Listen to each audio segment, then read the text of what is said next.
मित्रांनो, शालिनी भक्तिसागरमध्ये तुमचे मनपूर्वक स्वागत आहे। आज आपण या व्हिडिओच्या माध्यमाने ऐकणार आहोत श्री शिवलीलामृत अध्याय पहिला दार्श राजाची कथा। हे पारायण सर्वांनी करा। 7 दिवसाचे पारायण, 15 दिवसाचे पारायण, वारंवार या कथा श्रवण करा। कथा श्रवण केल्याने आपण पापमुक्त होतो आणि शिवाचा आपल्यावर आशीर्वाद राहतो। कोणी चॅनलला नवीन आलं असेल तर लाल बटनवर सबस्क्राईब करा, ऑलवर क्लिक करा, जास्तीत जास्त जणांना शेअर करा। कुठून कोणत्या गावाहून तुम्ही माझा हा व्हिडिओ ऐकत आहात आपल्या गावाची कमेंट्स नक्की करा। जय श्री महाकाल। तुमची एक कमेंट्स माझा आत्मविश्वास वाढवतो आणि मला दुसरा व्हिडिओ बनवायला प्रेरणा मिळतो। श्री गणेशाय नमो नमः। दार्श राजाची कथा अध्याय पहिला। जगद्गुरु वेदव्यासाचे शिष्य म्हणतात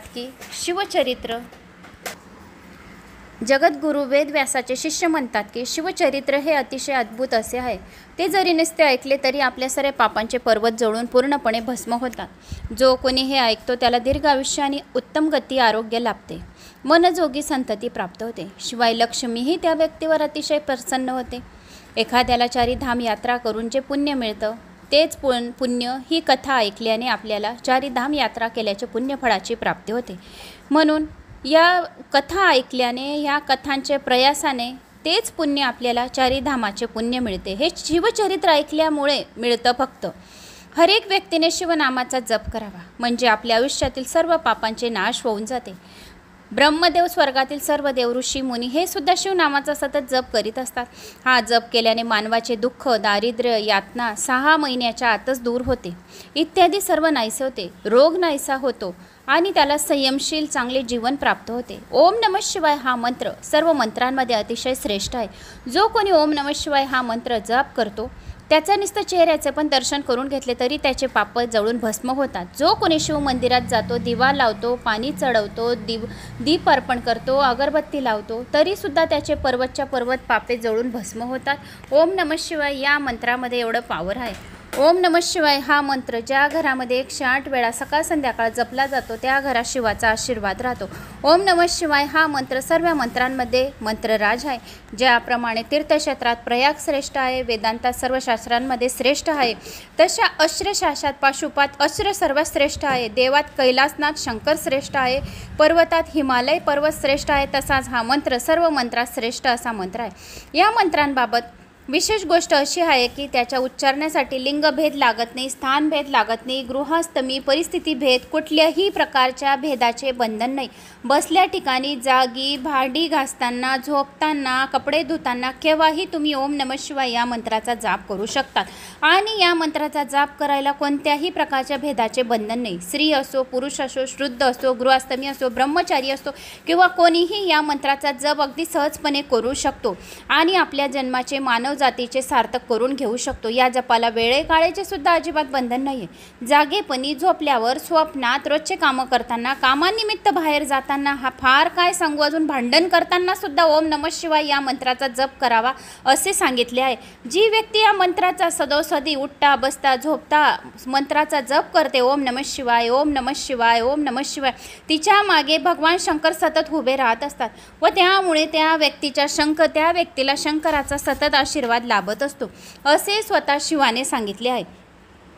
हे सांगितलेले जरी खरे असले तरी भगवान शंकर सांगतात हा मंत्र अगदी प्रथम स्वतः न म्हणता प्रत्येकाने तो गुरुमुखातून घेतला पाहिजे। यासाठी गुरु कसा असावा? मनापासून भक्ती करणारा, वैराग्य अंगी असणारा, दिव्य ज्ञान प्राप्त असणारा, सर्वज्ञ म्हणजे धर्माचे सर्व ज्ञान असणारा, उदार, दीन दुखात बाबत दयाळू अंतकरणाचा असा असावा। गुरुविरक्त, शांत, अस्तिकृताचा असावा आणि चारी वर्णात वेदाने जो वर्ण ब्राह्मण श्रेष्ठ मानला जातो त्या वर्णाचा असावा। आपल्याला मंत्र ठाऊक आहे म्हणून आपणच त्या मंत्राचा जप करायला सुरुवात केली तर तो व्यर्थ होय। फार काय प्रत्यक्ष भगवंतांनी येऊन जरी तो मंत्र आपणास सांगितला तरी त्याचा काहीही उपयोग होणार नाही।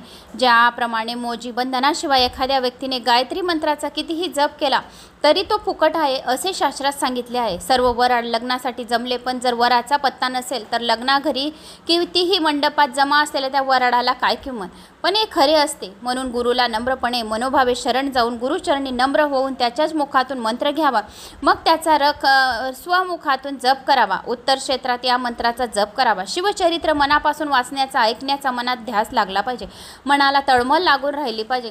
असे जर तुमच्याकडून घडले तर साम सदाशिव तुमच्या जवळ जवळच आहे असे समजावे. याविषयी सांगितले जात असलेली एक जुनी गोष्ट आहे. फार फार वर्षापूर्वी मथुरीला यादव वंशातील दार्श नावाचा एक राजा राज्य करीत होता. तो राजा अतिशय पराक्रमी आणि शूर होता. तसाच तो स्वभावाने उदारही होता.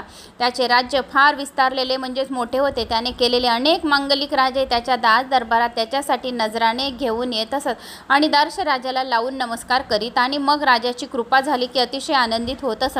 त्याच्या राज्यातील ऋषी मुनी आणि सर्व प्रजाजन राजाचे सतत कल्याण हो म्हणून देवाच्या नित्यनेमाने प्रार्थना करीत असे.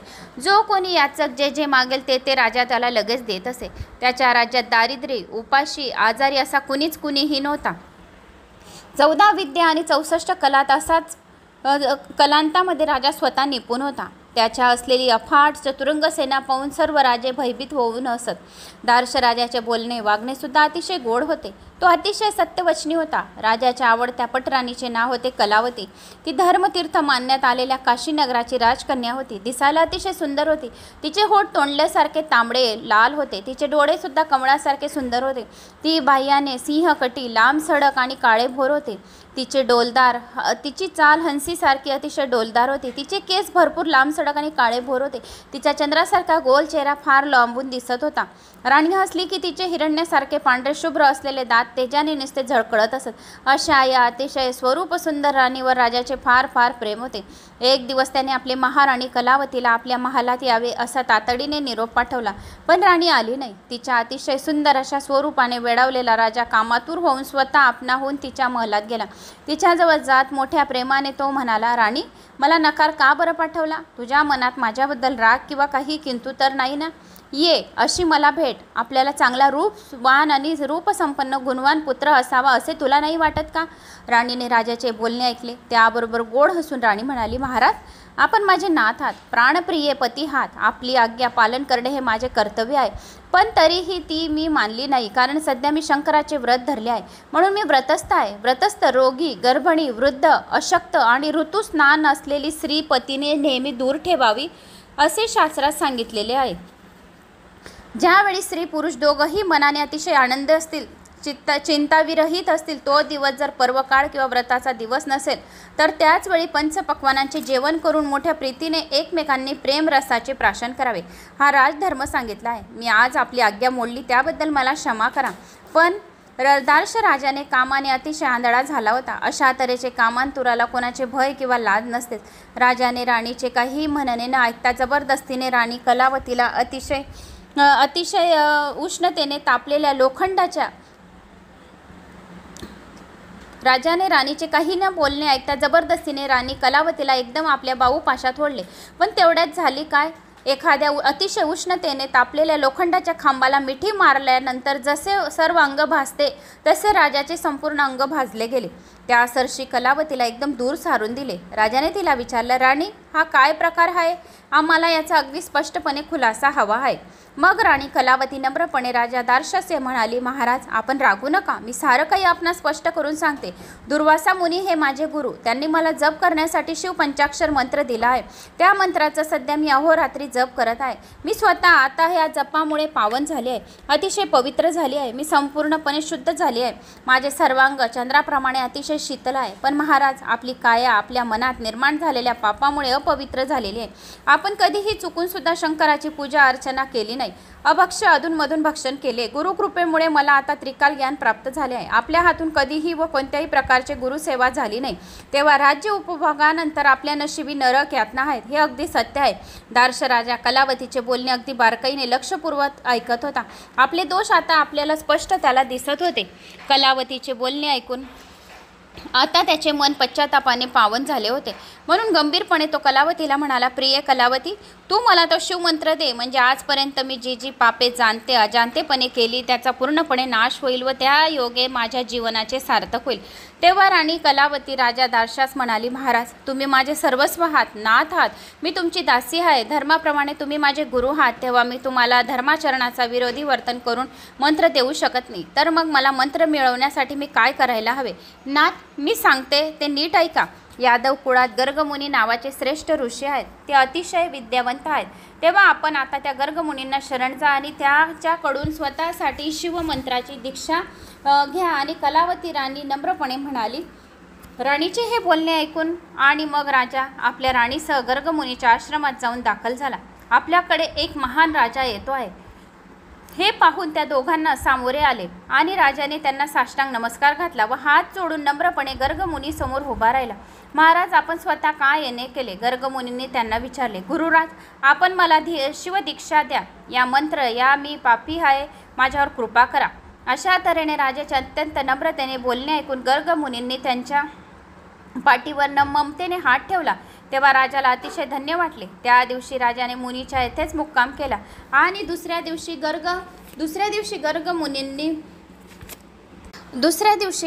गर्गमुनींना राजाला पवित्र अशा यमुना नदी स्नान करून येण्याची आज्ञा दिली. मुनींनी केलेल्या आज्ञेप्रमाणे राजा व राणी यमुना नदीमध्ये स्नान करून बाहेर आले आणि मग एका अतिशय भव्य वृक्ष गर्गमुनींनी दोघांकडून विधिवत यथासांग शिवाचे पूजन करून घेतले. राजा राणीने भगवान शंकराला हिरे माणिकांनी अभिषेक केला. उत्तम वस्त्रे, दागदागिने व भरपूर दक्षिणा वगैरे देऊन गुरूंची मनोभावे पूजा केली. जणू काही कुबेरानेच आपले भांडार येथे ओतले आहे असे तेथील अपूर्व असे दृश्य पाहून वाटू लागले. गर्गमुनींना दार्श राजाने अतिशय नम्रपणे लावून नमस्कार केला. गुरूंनी राजाला प्रेमातिशयाने आलिंगन दिले. त्याच्या मस्तकावर आपल्या उजवा कृपाहस्त ठेवला व प्रसन्न होऊन राजाला शिवमंत्र सांगितला. त्याबरोबर दार्श राजाच्या हृदयात ज्ञानरूपी चंद्ररूपी तेजाने प्रकाशित झाला व मनामध्ये असलेल्या आतापर्यंतचा अज्ञानाचा अंधार नाहीसा झाला. राजा जसा जसा अंधाराचा अहोरात्री जप करू लागला तसे तसे राजाच्या शरीरातून वासरूपी कावळे असलेले पापरूपी कावळे बाहेर पडू लागले. काहींचे जळून भस्म झाले, काही तर पंख जळाले, तर काही तडफडत राजाच्या शरीरामधून बाहेर पडले. थोडीशी ठिणगी पडली तर काट्याच्या राणच्या राण संपूर्ण जळून खाक होते. त्याप्रमाणे शिवमंत्राने राजाची आजपर्यंतची सर्व पापे जळून भस्म झाली. या अनुमतीने राजाला सुद्धा खूप आश्चर्य वाटले. न राहून राजाने ऋषींना प्रश्न केला. गुरु महाराज, माझे तन मन मला आता खूपच निर्मळ झाल्यासारखे वाटत आहे आणि हे कशाने बरं असे झाले? राजाने निष्पापपणे विचारले. तेव्हा गर्गमुनी राजाला म्हणाले. राजा, तुझ्या शरीरात वास करून असलेली अनंत जन्माची महापापे कावळ्याच्या रूपाने तुझ्या शरीराबाहेर निघून गेली आहे, म्हणून तुला अशा तऱ्हेची अनुभूती प्राप्त झालेली आहे. मग राजाने गुरुला पुन्हा अतिशय आदराने नमस्कार केला व म्हटले. गुरु महाराज, आपण खरोखरच धन्य आहात. आपण दिलेला पंचाक्षरी मंत्रसुद्धा खरोखर धन्य आहे. आपण मला संपूर्णपणे पावन केलेत. इतके दिवस काम, क्रोध, लोभ, मत्सर सर्व महाभूतांचा तडाख्यात मी सापडलो होतो. तसेच अशा आकांक्षा, तृष्णा, कल्पना, इच्छा, वासना या जाखीनी मला छळत रात्रंदिवस छळत होत्या. माझ्या या सर्वांनी केलेला तो सर्व छळ आता थांबला आहे. खरोखर सहस्र जन्माचे ज्ञान आपल्यामुळे मला झाले आहे. माझी सर्व पापे आता जळून गेली आहेत. महाराज, आता मी माझ्या पापाचे वर्णन काय करू? भक्षण करणे, दारू पिणे, परस्त्रीकडे पाहणे, पापी दृष्टीने पाहणे, गुरूंची निंदा करणे असला अनाचार माझ्याकडून घडत होता. गोहत्या करणे, ब्रह्महत्या करणे, स्त्रीहत्या करणे, गुरुहत्या करणे, दुसऱ्यांची निंदा करणे, मित्रांचा गुरुद्रोह करणे, धर्मांची निंदा नासलती करणे, पंक्तीभेद करणे असा दुराचार करण्यास मला काहीच वाटत नव्हते. शंकर आणि विष्णू यांच्यात भेद करणे, दुसऱ्यांचे ज्ञान चोरून पुस्तके चोरणे, पक्ष्यांना उगाच ठार मारणे, उगाच नास्तिकपणा दाखवून वाद घालणे, स्त्री लंपट होणे, कृतज्ञ होणे, दुसऱ्यांचे धन हिरावून घेणे, तीर्थाचा नायनाट करणे, दीन माणसांना मारणे इत्यादी गोष्टी करण्यास माझे मन अजिबात कचरत नसे.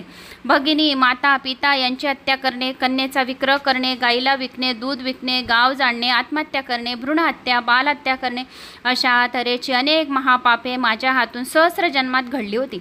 आपल्या कृपेमुळे माझी सर्व पापे जळून नष्ट झाली व त्याच्या बंधनातून मी मुक्त झालो आहो.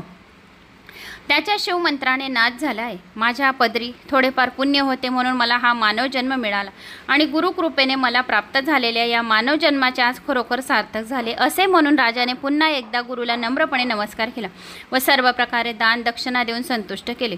अशा तऱ्हेने आपल्या जवळपास गुरु असूनही त्याचा जे अनुग्रह घेत नाही, तसेच गुरु संकटात असताना आपण स्वतः मजेत राहतात, अशा ज्ञानरूपी गुरु कसा काय प्रसन्न होणार? काही असे म्हणतात, गुरुला तन मन धन अर्पण काय मिळणार आहे? गुरु थोडा शाश्वत आहे, त्याला काय अमरत्व प्राप्त होणार आहे असे सांगतात.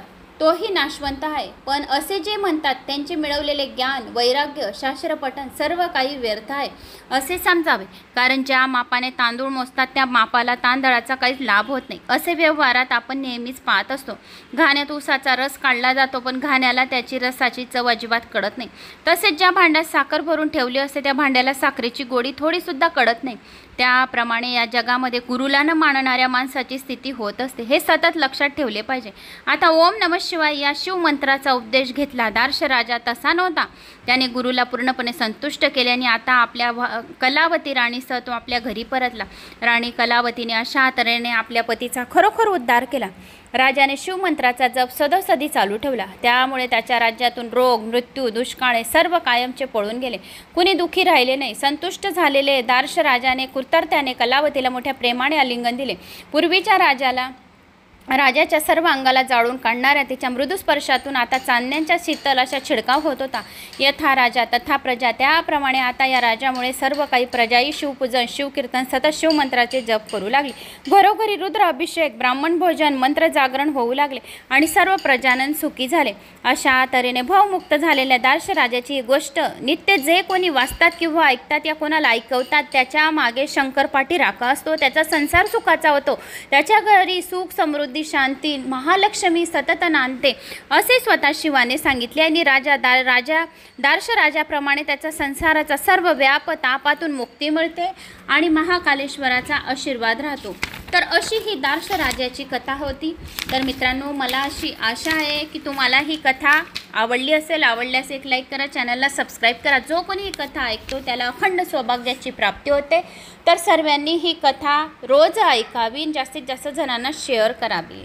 जय श्री महाकाल. पण या शिवलीला अमृताच्या कथा पण ऐकल्या तरी आपले सारे पापाचे जळून भस्म होते आणि शिवाचा आशीर्वाद राहतो. तर रोज हे पारायण करा आणि 15 कथा आहेत तर रोज ऐका. वटपौर्णिमापर्यंत दररोज ऐका तर आपलं एक पारायण केल्याची पुण्यफळाची प्राप्ती होईल. अध्याय 2 व्याधरणाची कथा खूप छान आहे. ऐकल्याने सारे पापाचे नाश होते आणि अखंड सौभाग्याची प्राप्ती होईल. श्री गणेशाय नमो नमः. व्याधरणाची कथा. ज्या ज्या ठिकाणी नेहमी शंकराचे स्मरण चालू असते तेथे मुक्ती वास करत असते आणि त्यामुळे मोठमोठी संकटे नाश पावत असतात.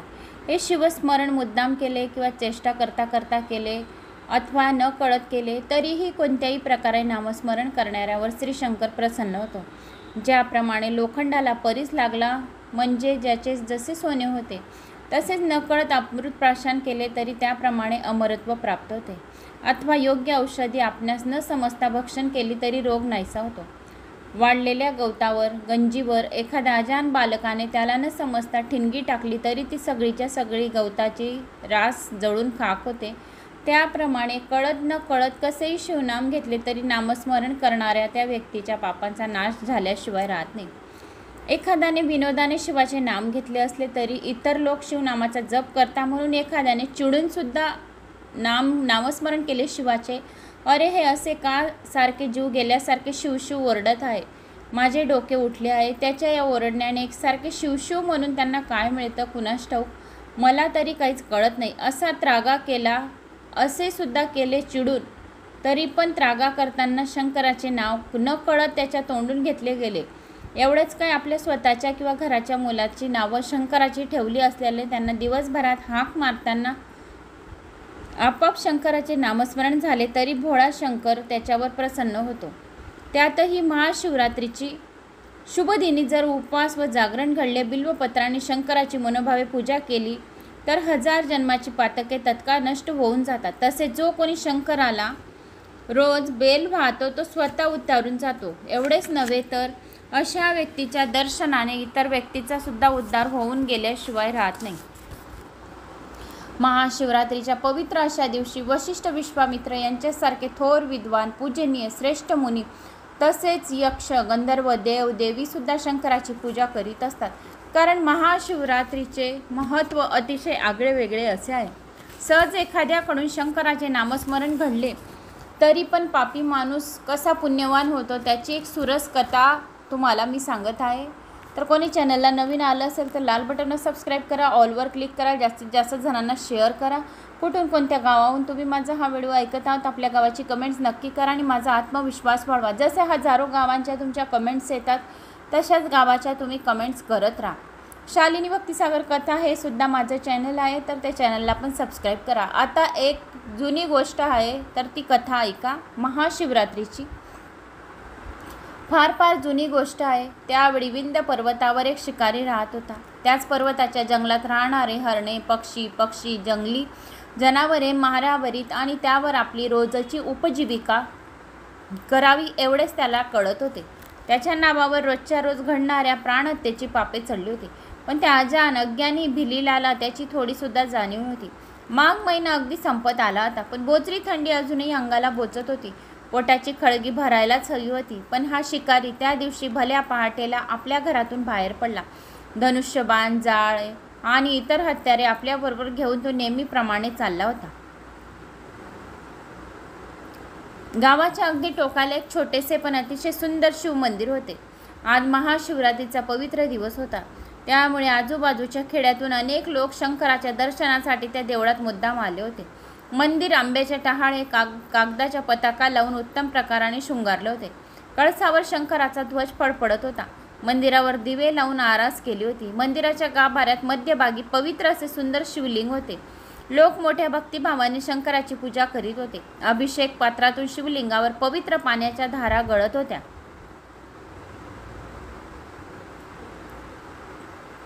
मंत्रघोष चालू होता. टाळ मृदुंग हातात घेऊन तन्मनतेने भक्तिजन कीर्तन करीत होते, नाचत होते. देवळात दिवाची आरास केली होती. भक्तांनी भक्तीने लावलेल्या उदबत्तीचा कापूर यांचा सुगंध गाभाऱ्यात सरवरत दळवळत होता.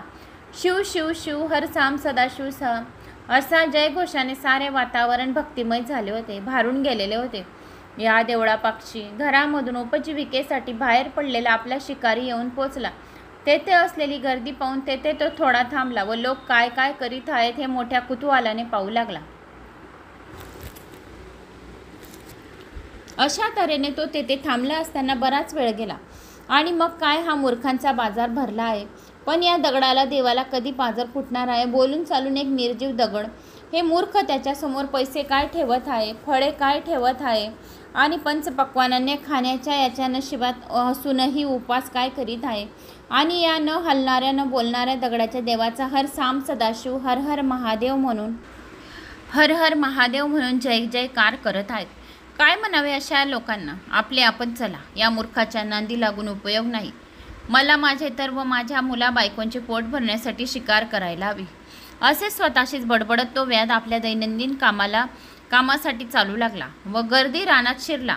देवळाच्या डाव्या बाजूला लोकांची फार गर्दी नसल्याने या शिकाऱ्याने देवळाच्या उजव्या बाजूने चालत जाऊन रस्ता पकडला. रस्त्याने पुढे चालत जात असताना लोकांची नकल करण्यासाठी तोही आपल्या तोंडाने हर हर महादेव, हर हर साम सदाशिव, शिव शिव असा तो साम, असा तो व्याध असे सारखे म्हणत होता. पण त्यामुळे झाले काय, लोकांची नक्कल करत म्हणून शंकराचे नाव आपल्या तोंडाने घेतल्यामुळे त्याचे दोष नाहीसे झाले. त्याची आतापर्यंतची सर्व पापे हळूहळू नाहीशी होऊ लागली. बराच वेळ रानात इकडे तिकडे भटकून शोधाशोध करण्यात घालवून आज व्याधाला एखादी लहानशी सुद्धा शिकार मिळाली नाही. सूर्य मावळतीला गेला, अस्त पावला. हळूहळू रजनीने आपले काळे पांघरून सर्व विश्वासावर तत्परतेने अगदी अलगद पसरले. विद्वान लोक सभेतून निघून गेल्यानंतर ज्याप्रमाणे मूर्ख लोक जोरजोरात ओरडून आपले मत जाहीर करतात, त्याप्रमाणे सूर्यराज पश्चिमेला निघून गेल्यानंतर तारे उसत्या प्रकाशाने आकाशात चमचम करू लागले. हळूहळू सारे आकाश ताऱ्यांनी व्यापून टाकले. आज संपूर्ण दिवसभरात व्याधाला काही शिकार मिळाली नव्हती. सकाळपासून त्याच्या पोटात अन्नाचा एक कणसुद्धा गेलेला नव्हता. पण करावे तरी काय हे त्यामुळे त्याला काही सुचेना. तेवढ्यात त्याला थोड्याशा अंतरावर एक मोठे सरोवर दिसले. सरोवरात सुंदर सुंदर कमळे फुटलेली होती आणि सरोवराच्या काठी हिरव्यागार मोठमोठ्या बिल्ववृक्षांची दाटी होती. झाडी इतकी दाट होती की समोरचे अगदी हाताच्या अंतरावरचे काहीच दिसत नव्हते. चंद्राची किरणेही आत प्रवेश करायला घाबरतील इतकी हिरवीगार झाडी व शांत व सुंदर सरोवराभोवती पसरलेली होती. आता तर रात्र अधिकाधिक गडद होती चालली होती. व्याध तिथल्या एका उंच बेलाच्या झाडावर चढून बसला. सरोवराचे पाणी पिण्यासाठी या रात्रीच्या वेळात तरी एखादे जनावर येईल या आशेने धनुष्याला बाण लावून अगदी सावधपणे तो तयारीने बसला होता. कान आवाजाचा कानोसा घेतो तेव्हा तो संधीची वाट पाहत होता, पण पानाच्या दाटीमुळे त्याला समोरचे काहीच नीट दिसत नव्हते. अशा स्थितीमध्ये बसून मग त्याने आपले धनुष्य व बाण डाव्या हातात धरले आणि उजव्या हाताच्या झाडाच्या फांदीच्या चेहऱ्यासमोर येणारी समोरची पाने तेथेच तोडून खाली टाकायला सुरुवात केली. देवयोग्याने तो ज्या झाडावर बसला होता त्याच झाडाखाली एका शंकराचे लिंग होते. व्यास ज्या झाडावर बसला होता त्या झाडाखाली एक शंकराचे जुने मंदिर होते आणि लिंग होती. त्या बेलाची पाने तोडत होता, खाली टाकत होता. ती पडलेली पाने न कळत पिंडीवर पडत होती. व्याधाला संपूर्ण दिवसभरात शिकार न मिळाल्यापासून उपास घडला होता. आता रात्रीच्या वेळी झाडावर बसून शिकारीची वाट बघताना आपोआप जागरण घडत होते त्याच्या हातून. बिल्वपत्रांनी व्याधाला न कळत त्याच्या मनात नसताना सुद्धा शंकराची पूजा झाली होती आणि लोकांच्या मूर्खपणाला हसण्यासाठी तो आपल्या तोंडाने सारखा शिव शिव, हर साम सदाशिव, हर हर महादेव नक्कल करत होता. त्यामुळे आपोआपच नकळत शिवाचे नामस्मरण त्याच्या हातून घडून गेले होते. रात्रीचा एक पहार उलटला गेला असेल. बेलाच्या झाडावर बसलेल्या व्याधाला जनावराची चाहूल लागली. त्याने त्या अंधारात नीट निरखून पाहिले तेव्हा त्याला दिसले की एक सुंदर हरणी त्या सरोवराच्या पाणी पिण्यासाठी तेथे आली होती. व्याधाने भात्यातून बाण काढून प्रत्याला ताणली आणि धनुष्याला बाण लावला आणि तो बाण सोडणार तोच ती हरणी मनुष्यवाणीने व्याधाला म्हणाली, अरे व्याधा थांब, तू बाण सोडू नको. मला आधी सांग की मी तुझा काही अपराध केला आहे का? मी गर्भिणी आहे. माझ्या पोटातल्या कोवळ्या जीवाने तुझे काय केले आहे? माझ्यासारख्या गर्भवती हरणीला मारलेस तर तुला फार मोठे पाप लागेल, हे लक्षात घे. 100 बैल मारले तर गोहत्या केल्यासारखे पाप होते. 100 गोहत्या केल्या म्हणजे 100 गायींना ठार मारले तर एक ब्राह्मण मारल्याचे पातक मारणाऱ्याच्या माथी लागते. 100 ब्राह्मण मारले तर एका स्त्रीचा वध केल्याचे पातक लागेल. असा 100 स्त्रिया जो मारेल त्याला गुरुहत्या केल्याचे पातक लागतील. आणि व्याधा, गुरुहत्येतून 100 पट जास्त पातक एक गर्भिणी मारल्यामुळे लागते. म्हणून तू माझ्यावर बाण सोडण्यापूर्वी नीट विचार कर आणि एवढ्या मोठ्या पापाचे धनी व्हायचे आहे का तू, हे ठरव.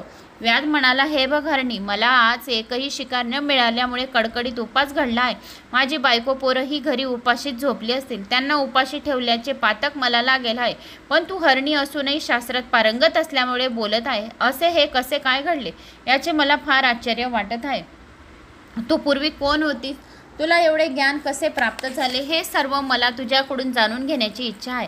आणि तू मला सांगणार असशील तर मात्र मी तुझ्यावर दया करीन. तू हे लक्षात घे. त्याबरोबर ती सुंदर हरणी त्या शिकाऱ्यास म्हणाली, अरे व्याधा, समुद्राचे मंथन करून त्यामधून देव दानवांनी जी 14 अनमोल अशी रत्ने बाहेर काढली त्यातील एक बहुमोल रत्न म्हणजे मी. माझे नाव रंभा. मला पाताक्षणी देव दानव दोघेही पार पागळले. माझ्या अंगाचा येणारा वास इतका सुंदर होता की त्या वासाने मोहित होऊन ऋषीमुनी आपले जप तप जाप्य पूजा अर्चना ईश्वर साधना सोडून वेगाने वेड्यासारखे धावत धावत येत असत. माझे गाणे ऐकणे म्हणजे तर सर्वांना सुखाची एक पर्वणी वाटत असायची. त्यामुळे माझ्या स्वरूपाचा आणि नित्य गायन कलेतील नैपुणाचा मला अतिशय गर्व झाला. मी अहंकारी बनून माझे वागणेही तसेच झाले. माझ्या पुढे सर्व जग मला अगदी कसपट्यासारखे तुच्छ वाटू लागले आणि मी भगवान शंकराला तर पार म्हणजे पारच विसरून गेले. रात्रंदिवस शंकराची भक्ती करणारी मी पण शंकराची भक्ती करण्याचे अजिबात सोडून दिले. शिवरात्री, सोमवार, प्रदोष हे उपासही मी नित्यनेमाने करीत असे. आता ते करणेही मी सोडून दिले होते. गर्वाने धुंद झालेल्या मला आता नशेत राहावेसे वाटू लागले. अमृतापेक्षा मला दारू जास्त आवडू लागली. देवाचे अप्राह्य असे प्रेम लाथडून मी हिरण्य नावाच्या राक्षसावर भाळून गेली. त्याच्याबरोबर मदहोशीत मी रमून गेली. असाच एक दिवस हिरण्य राक्षस शिकारीला गेला होता. देवांचा तर तो शत्रू होता. देवांचे नाव घेतलेली त्याला अजिबात आवडत नसे. तो घरी नाही हे पाहून तेवढ्यात भगवान शंकराचे दर्शन घेऊन यावे असे त्या दिवशी का माहिती कोणास ठाऊक माझ्या मनाला वाटले आणि मी गुपचूप कैलास पर्वतावर आली. मला तेथे आलेली पाहताच भगवान शंकर तर फार रागवले आणि त्यांनी त्या रागाच्या भरातच मला शाप दिला. हे मूर्ख स्त्रिये, तू आता माझ्यासमोर येऊ नको. जा, मृत्यूलोकात जाऊन तू हरणी हो. तुझ्या त्या 2 अत्यंत आवडत्या मैत्रिणी, त्या तुझ्यासारख्याच. तुम्ही सर्वजण मला विसरलात. आता भोगा आपल्या कर्माची फळे. त्याही तुझ्यासारख्याच हरणी बनतील आणि तुझ्याबरोबर मृत्यूलोकी जातील. आणि तुझा तो यार, तो राक्षस हिरण्य, तो सुद्धा हरिण आता होईल. माझ्या समोर जा आणि निघून जा. पृथ्वी तलावर जाऊन दोघं तुम्ही सुखाने आनंदाने तुमचा संसार करा. मी पश्चातापाने आणि दुःखाने रडत रडत शंकराचे पाय धरले. तेथे मी पुन्हा पुन्हा शंकराची स्तुती स्तोत्रे गायली, पण मला उशाप द्या अशी विनंती भगवान शंकराला केली.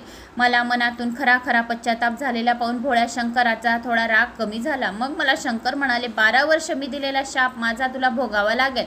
12 वर्षानंतर तुम्ही शापमुक्त होऊन तुम्ही कैलास पर्वतावर याल. जा आता. आणि अशा रीतीने शंकराच्या शापाप्रमाणे आम्ही पृथ्वीवर मृगयोनीत जन्म घेतला आहे. अरे व्याधा, मी गर्भिणी आहे. माझे दिवस पूर्ण भरले आहे. मला आता प्रसव वेदना सुरू होत आहे. तेव्हा तू अशा थोडा वेळ माझ्या घरी जाण्याची मला परवानगी दे. मी प्रस्तुत झाली की माझ्या बाळाला मी त्याच्या वडिलांच्या स्वाधीन करून लगेच येते. ते तुझ्याकडे परत येते. मग तुझ्या धर्माप्रमाणे उपजीविकेसाठी मला जरूर मान. हातातले धनुष्यबाण खाली धरून व्याध म्हणाला, असे मृगणी तू बोलतेस तर फार गोड ग, पण तुझ्या बोलण्यावर मी विश्वास कसा काय ठेवू? आपला तर प्राण प्रत्येकाला प्रिय असतो. तू येथे येऊन का जिवंत गेलीस? एकदा का इथे आलीस तर जिवंत गेलीस, तर परत थोडीच इथे मरायला माझ्याजवळ येणार आहे. तेव्हा तर मला तुझ्यावर विश्वास ठेवता यावा, यासाठी तू कसली तरी शपथ घे आधी आणि मग जा. मग तुझ्या त्याबरोबर ती हरणी पुढे म्हणाली, तर व्याधा ऐक, मी शपथ घेते. ब्राह्मण कुळात जन्म मिळून सुद्धा जो वेदांचा थोडा सुद्धा अभ्यास करत नाही, रोजच्या रोज मनापासून स्नान सध्या करीत नाही, आपल्याजवळ असलेली विद्या दुसऱ्यास देताना जो पैसे घेतो, त्याचप्रमाणे ज्याला भजन पूजन अजिबात आवडत नाही, अशा गोष्टीमुळे त्याला लागणारे पाप माझ्या शिरावर राहील. दान देण्यासाठी जर कोणी तयार झाला तर तो जो कोणी विघ्न आणतो, आपल्या गुरुची निंदा करतो, तसेच शंकर विष्णू यांची निंदा नसलती करतो, ब्राह्मणांना एखादे दान देऊन ते पुन्हा त्याच्याकडून हिसकावून घेतो, विद्वान आणि सत्वशील सदाचारी अशी ऋषींची निंदा करतो, आपल्या स्वतःचा धर्म सोडतो, दुसऱ्यांच्यामध्ये भांडणे लावतो, त्यामुळे जी पातके लागतात ती सर्व पातके मला लागते. देवळात पुराण कथा कीर्तन चालू असताना जे कोणी विडा खातात त्यांच्या अंगावर कोड उठते. जे कोणी देवळात रतिसुखात रमतात, तसेच पती पत्नीत मुद्दाम भांडणे लावून देतात, ते पुढील जन्मी नपुसुपिक म्हणून जन्म घेत असतात. दुसऱ्यांच्या वर्मावर जे मुद्दाम आघात करत असतात ते कावळे होतात. आपल्याला येत असूनही जो गुरु शिष्याला आपल्या जवळची विद्या देत नाही तो पिंगळा होतो. जे ब्राह्मण लोकांच्याकडून अनुचित दान घेतात त्यांना गंडमाळा होतो. दुसऱ्यांच्या गायी जे चोरून आणतात ते अतिशय अल्पायुष्य होतात. जो राजा आपल्या प्रजेला उगाच छळतो तो पुढील जन्मात वाघ आणि साप होतो. एखाद्याने एखाद्या साधूचा उगाच छळ जर केला असणाऱ्या त्याचा निर्वश होतो. घरात धान्य भरपूर असून सुद्धा जो आपल्या पतीला जी बाई स्वयंपाक करून चांगली करून वाढत नाही किंवा देत नाही, व्रत वैकल्याचा मोठ्या थाटामाटात करून पतीला अजिबात काही विचारत नाही, अशा स्त्रीला मृत्यूनंतर वटवाघूळचा जन्म मिळतो. आपला नवरा दिसायला मनासारखा अजिबात चांगला नाही म्हणून ज्या स्त्री आपल्या नवऱ्याला सोडून पुढील जन्मात बालविधवा होतात, एवढंच नाही तर व्यभिचार पण करतात, आपल्या आयुष्यभरात शेवटी वेश्या बनतात.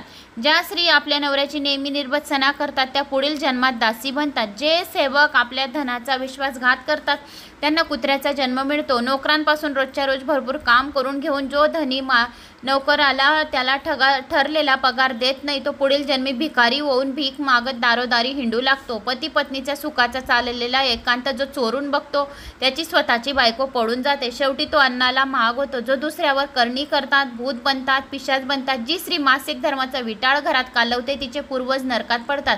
तिच्या घरी देव किंवा पित्तर कधीही पाय ठेवत नाही. देवाच्या देवळात दिव्याचे तेल जे चोरून नेतात त्यांना जन्मामध्ये कधी मुलगा होत नाही. घरामध्ये स्वयंपाक करताना ज्या स्त्रिया नेहमी चोरून खातात त्या पुढील जन्मात मांजरी बनतात.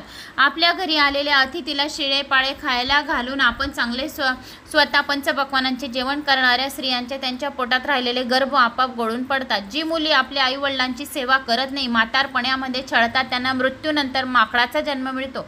आपल्या सासू सासऱ्यांना ज्या सुना उगाच त्रास देतात त्यांची होणारी मुले जगत नाही. तरी हे व्याधा, मी जर घरी येऊन येथे परत आले नाही तर वरील सर्व पाप मला लागेल अशी मी शपथ घेते. आता मला जाण्याची तू परवानगी दे. तेव्हा व्याध हरणीस म्हणाला, हे पतिव्रते, तू आता घरी जा आणि रात्र संपायच्या आत परत ये.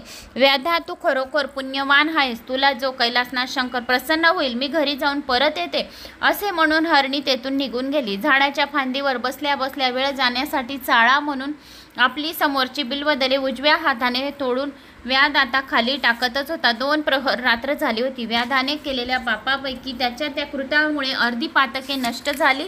हर हर साम सदाशिव साम शिव शिव या नावाची आता त्याला आवड उत्पन्न झाली. तो आता तोंडाने साम सदाशिव साम हर साम सदाशिवाय नमा हर हर महादेवाय नमा असे म्हणत म्हणत समोर टक लावून बघत होता. जागरण अनस्य त्याच्या हाताने घडतच होते. तेवढ्यात त्या अंधकुश अंधारात व्याधाला पुन्हा जनावराची चालण्याची चावल लागली. आता ही शिकार आपण साधायची अशी त्याच्या मनात ठरवून व्याधाने धनुष्याला बाण लावला. खरेच तेथे आता दुसरी हरणी पाणी पिण्यासाठी सरोवरापाशी आली होती. शिकार करण्यास तयारी टपून बसलेल्या व्याधाला पाहून भयभीत होऊन ती व्याधाला म्हणाली, जरा थांब, तू बाण सोडू नकोस. मरताना इच्छा अपुरी राहिली तर मुक्ती मिळत नाही असे म्हणतात. मी पती सहवासासाठी अतिशय कामातूर झालेली आहे. माझ्या मनात संचारलेल्या कामामुळे माझे सारे शरीर व्याकुळ झाले आहे. मला थोडा वेळ माझ्या घरी जाऊ दे, पतीकडे जाऊ दे आणि पती सहवास घेऊ दे. पतीला भेटून मी परत येते. आपल्या हातातील धनुष्यबाण खाली ठेवून व्याध तिला म्हणाला, हे हरणे, तुम्ही सर्वजणी खरोखर भाग्यवान आहात. तू घरी जाऊन जरूर पतीला भेटून ये, पण जाण्यापूर्वी तू परत शपथ घेऊन जा. तुला जर शास्त्र पुराण सर्व काही माहीत आहे तेव्हा आधी शपथ घे आणि मग घरी जा. व्याधा विहिरी, तळी, सरोवरे, देवळाभोवतालची बागे इत्यादी पवित्र स्थळी जो नष्ट करतो त्याला लागणारे महापातक मी परत आली नाही तर मला लागेल. लढवय्या क्षत्रिय असून जो युद्धाला भिवून पाठलाग दाखवून स्मरणरंगणातून पडत काढतो, वेदशास्त्रे यांची सतत निंदा करतो, महापुरुषांनी लोकहितास्त्र जे पवित्र ग्रंथ लिहिलेले आहेत त्याची निंदा नासलती करतो, जो संत ऋषी भक्त यांचा नेहमी द्वेष करतो, भगवान शंकरांनी जगप्रतिपालक विष्णू यांची चरित्र खोटी आहेत असे म्हणतो, त्यांची पापे जर मी परत इथे तुझ्यासमोर आले नाही तर माझ्या मस्तकावर चढतील.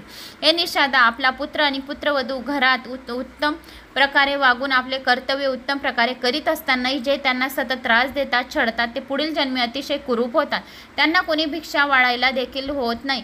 जे भाऊसारखे आपसासात भांडत असतात त्यांना पुढचा मासाचा जन्म येतो. जो आपले गुरुचे उणे काढून मित्रमंडळींमध्ये चर्चा करीत राहतो त्याची सर्व संपत्ती नष्ट होते. जे वाटसरूंना लुबाडून त्यांची वस्त्रे दागिने चोरून नेतात त्यांना पुढील जन्म स्मशानातील डोंबांचा येतो आणि प्रेतावर घातलेली वस्त्रे ते नेसतात, पांघरतात. साधूपणाच्या नावाखातील दांभिकपणाने जे अनाचार करतात त्यांना मृत्यूनंतर कुल्याचा जन्म घेतो. जी दासी स्वामींची मनापासून सेवा करीत नाही तिला मगरीचा जन्म प्राप्त होतो आणि जो स्वतःच्या कन्येची विक्री करून संपत्ती मिळवतो त्याला नंतर हिंस पशूचा जन्म प्राप्त होतो. आपल्या पतीची मनापासून नित्यनेमाने सेवा करणाऱ्या पतिव्रतेला जो सारखा त्रास देतो त्याला जन्मोजन्मी अनंत यातना सोसाव्या लागतात. जो ब्राह्मण असून दूध, ताक, रस विकेल जो पुढे जन्मी दारुडा होतो. विद्वान अशा ब्राह्मणाचा जो मुद्दाम अपमान करतो तो नंतरच्या जन्मामध्ये ब्रह्म राक्षस होतो. दुसऱ्याने त्याच्यावर केलेला उपकार त्याला परत आठवत नाही, त्याला विष्ठेतून घडणाऱ्या जंताचा घाणेरडा जन्म येतो. जो ब्राह्मण कोठे श्राद्ध पक्षाला जेवायला जाऊन त्याच दिवशी श्रीसंगमासंग करतो त्याला मृत्यूनंतर कुत्र्याचा डुकराचा जन्म मिळतो. जो मुद्दाम जाणून बुजून खोटी साक्ष घेतो सर्व पित्तर नरकात जातात. दोन बायकांशी विवाह करून तो फक्त एकावर जास्त प्रेम करतो त्याला पुढील जन्म गोचडीचा मिळतो. जो कोणी पाणी मुद्दाम अडवून ठेवतो त्याला मलमूत्र विसर्जन करताना त्या जागी खूप वेदना होतात. जो साधूंची संतांची स्वतःच्या मुखाने निंदा करतो त्याच्या तोंडातील सर्व दात लवकर पडून जातात.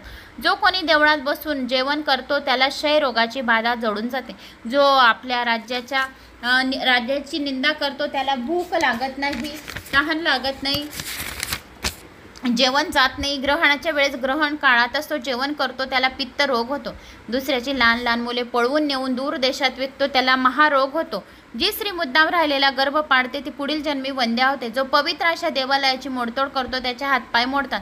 आपल्या पत्नीचा काहीही अपराध नसताना तिला जो पती सारखा छळतो अर्ध गवावत होतो. जो ब्राह्मणाच्या हातचे अन्न हिसकावून खातो त्यांचा वंश कधीही वाढत नाही, म्हणजे तो निर्वंश होतो. गुरु, संत आणि आईवडील यांची जो कारणाशिवाय किंवा कारणापरत्व निंदा करतो त्याच्या बोलण्यात दोष उत्पन्न होऊन तो तोत्रा होतो आणि बोलताना सदोसदी अडळतो. जो ब्राह्मणाला कारण मारहाण करतो त्याच्या सर्व शरीरात भयंकर असे रोग उत्पन्न होतात. देवालयातील लावून जोपसलेले मोठे मोठे वृक्ष जो तोडतो तो पायाने पांगळा होतो. संसारात जो एकटाच चैन करतो, रंगेलपणे वागतो, दुसऱ्याची कोणत्याही गोष्टीसाठी पर्वा करत नाही, त्याच्या अंगाला अत्यंत दुर्गंधी येईल असा भयंकर होतो. ब्राह्मणांकडून घेतलेले कर्ज जो मुद्दाम फेडत नाही त्याचा बाप त्याच्या पुढील जन्मात अगदी लहानपणीच मरतो. जो कधीही कुणाला दान करत नाही तो पुढील जन्मी अन्नासाठी सर्वत्र वनवन करत फिरतो. जो स्वतःच्या जन्म दिलेल्या मुलाचा द्वेष करतो, एखादा दारिद्र्य माणसाचे ठरत असलेले लग्न मोडतो, त्याच्या पत्नीला पुढील जन्मात मूल होत नाही, तिच्या पोटात गर्भाऐवजी नुसता गोळा वाढतो. जो पवित्र कधी कथा ऐकत नाही तो कानांनी बहिरा होतो. आई वडिलांना त्रास देणाऱ्यांचे कधीही पूर्ण स्वप्न होत नाही.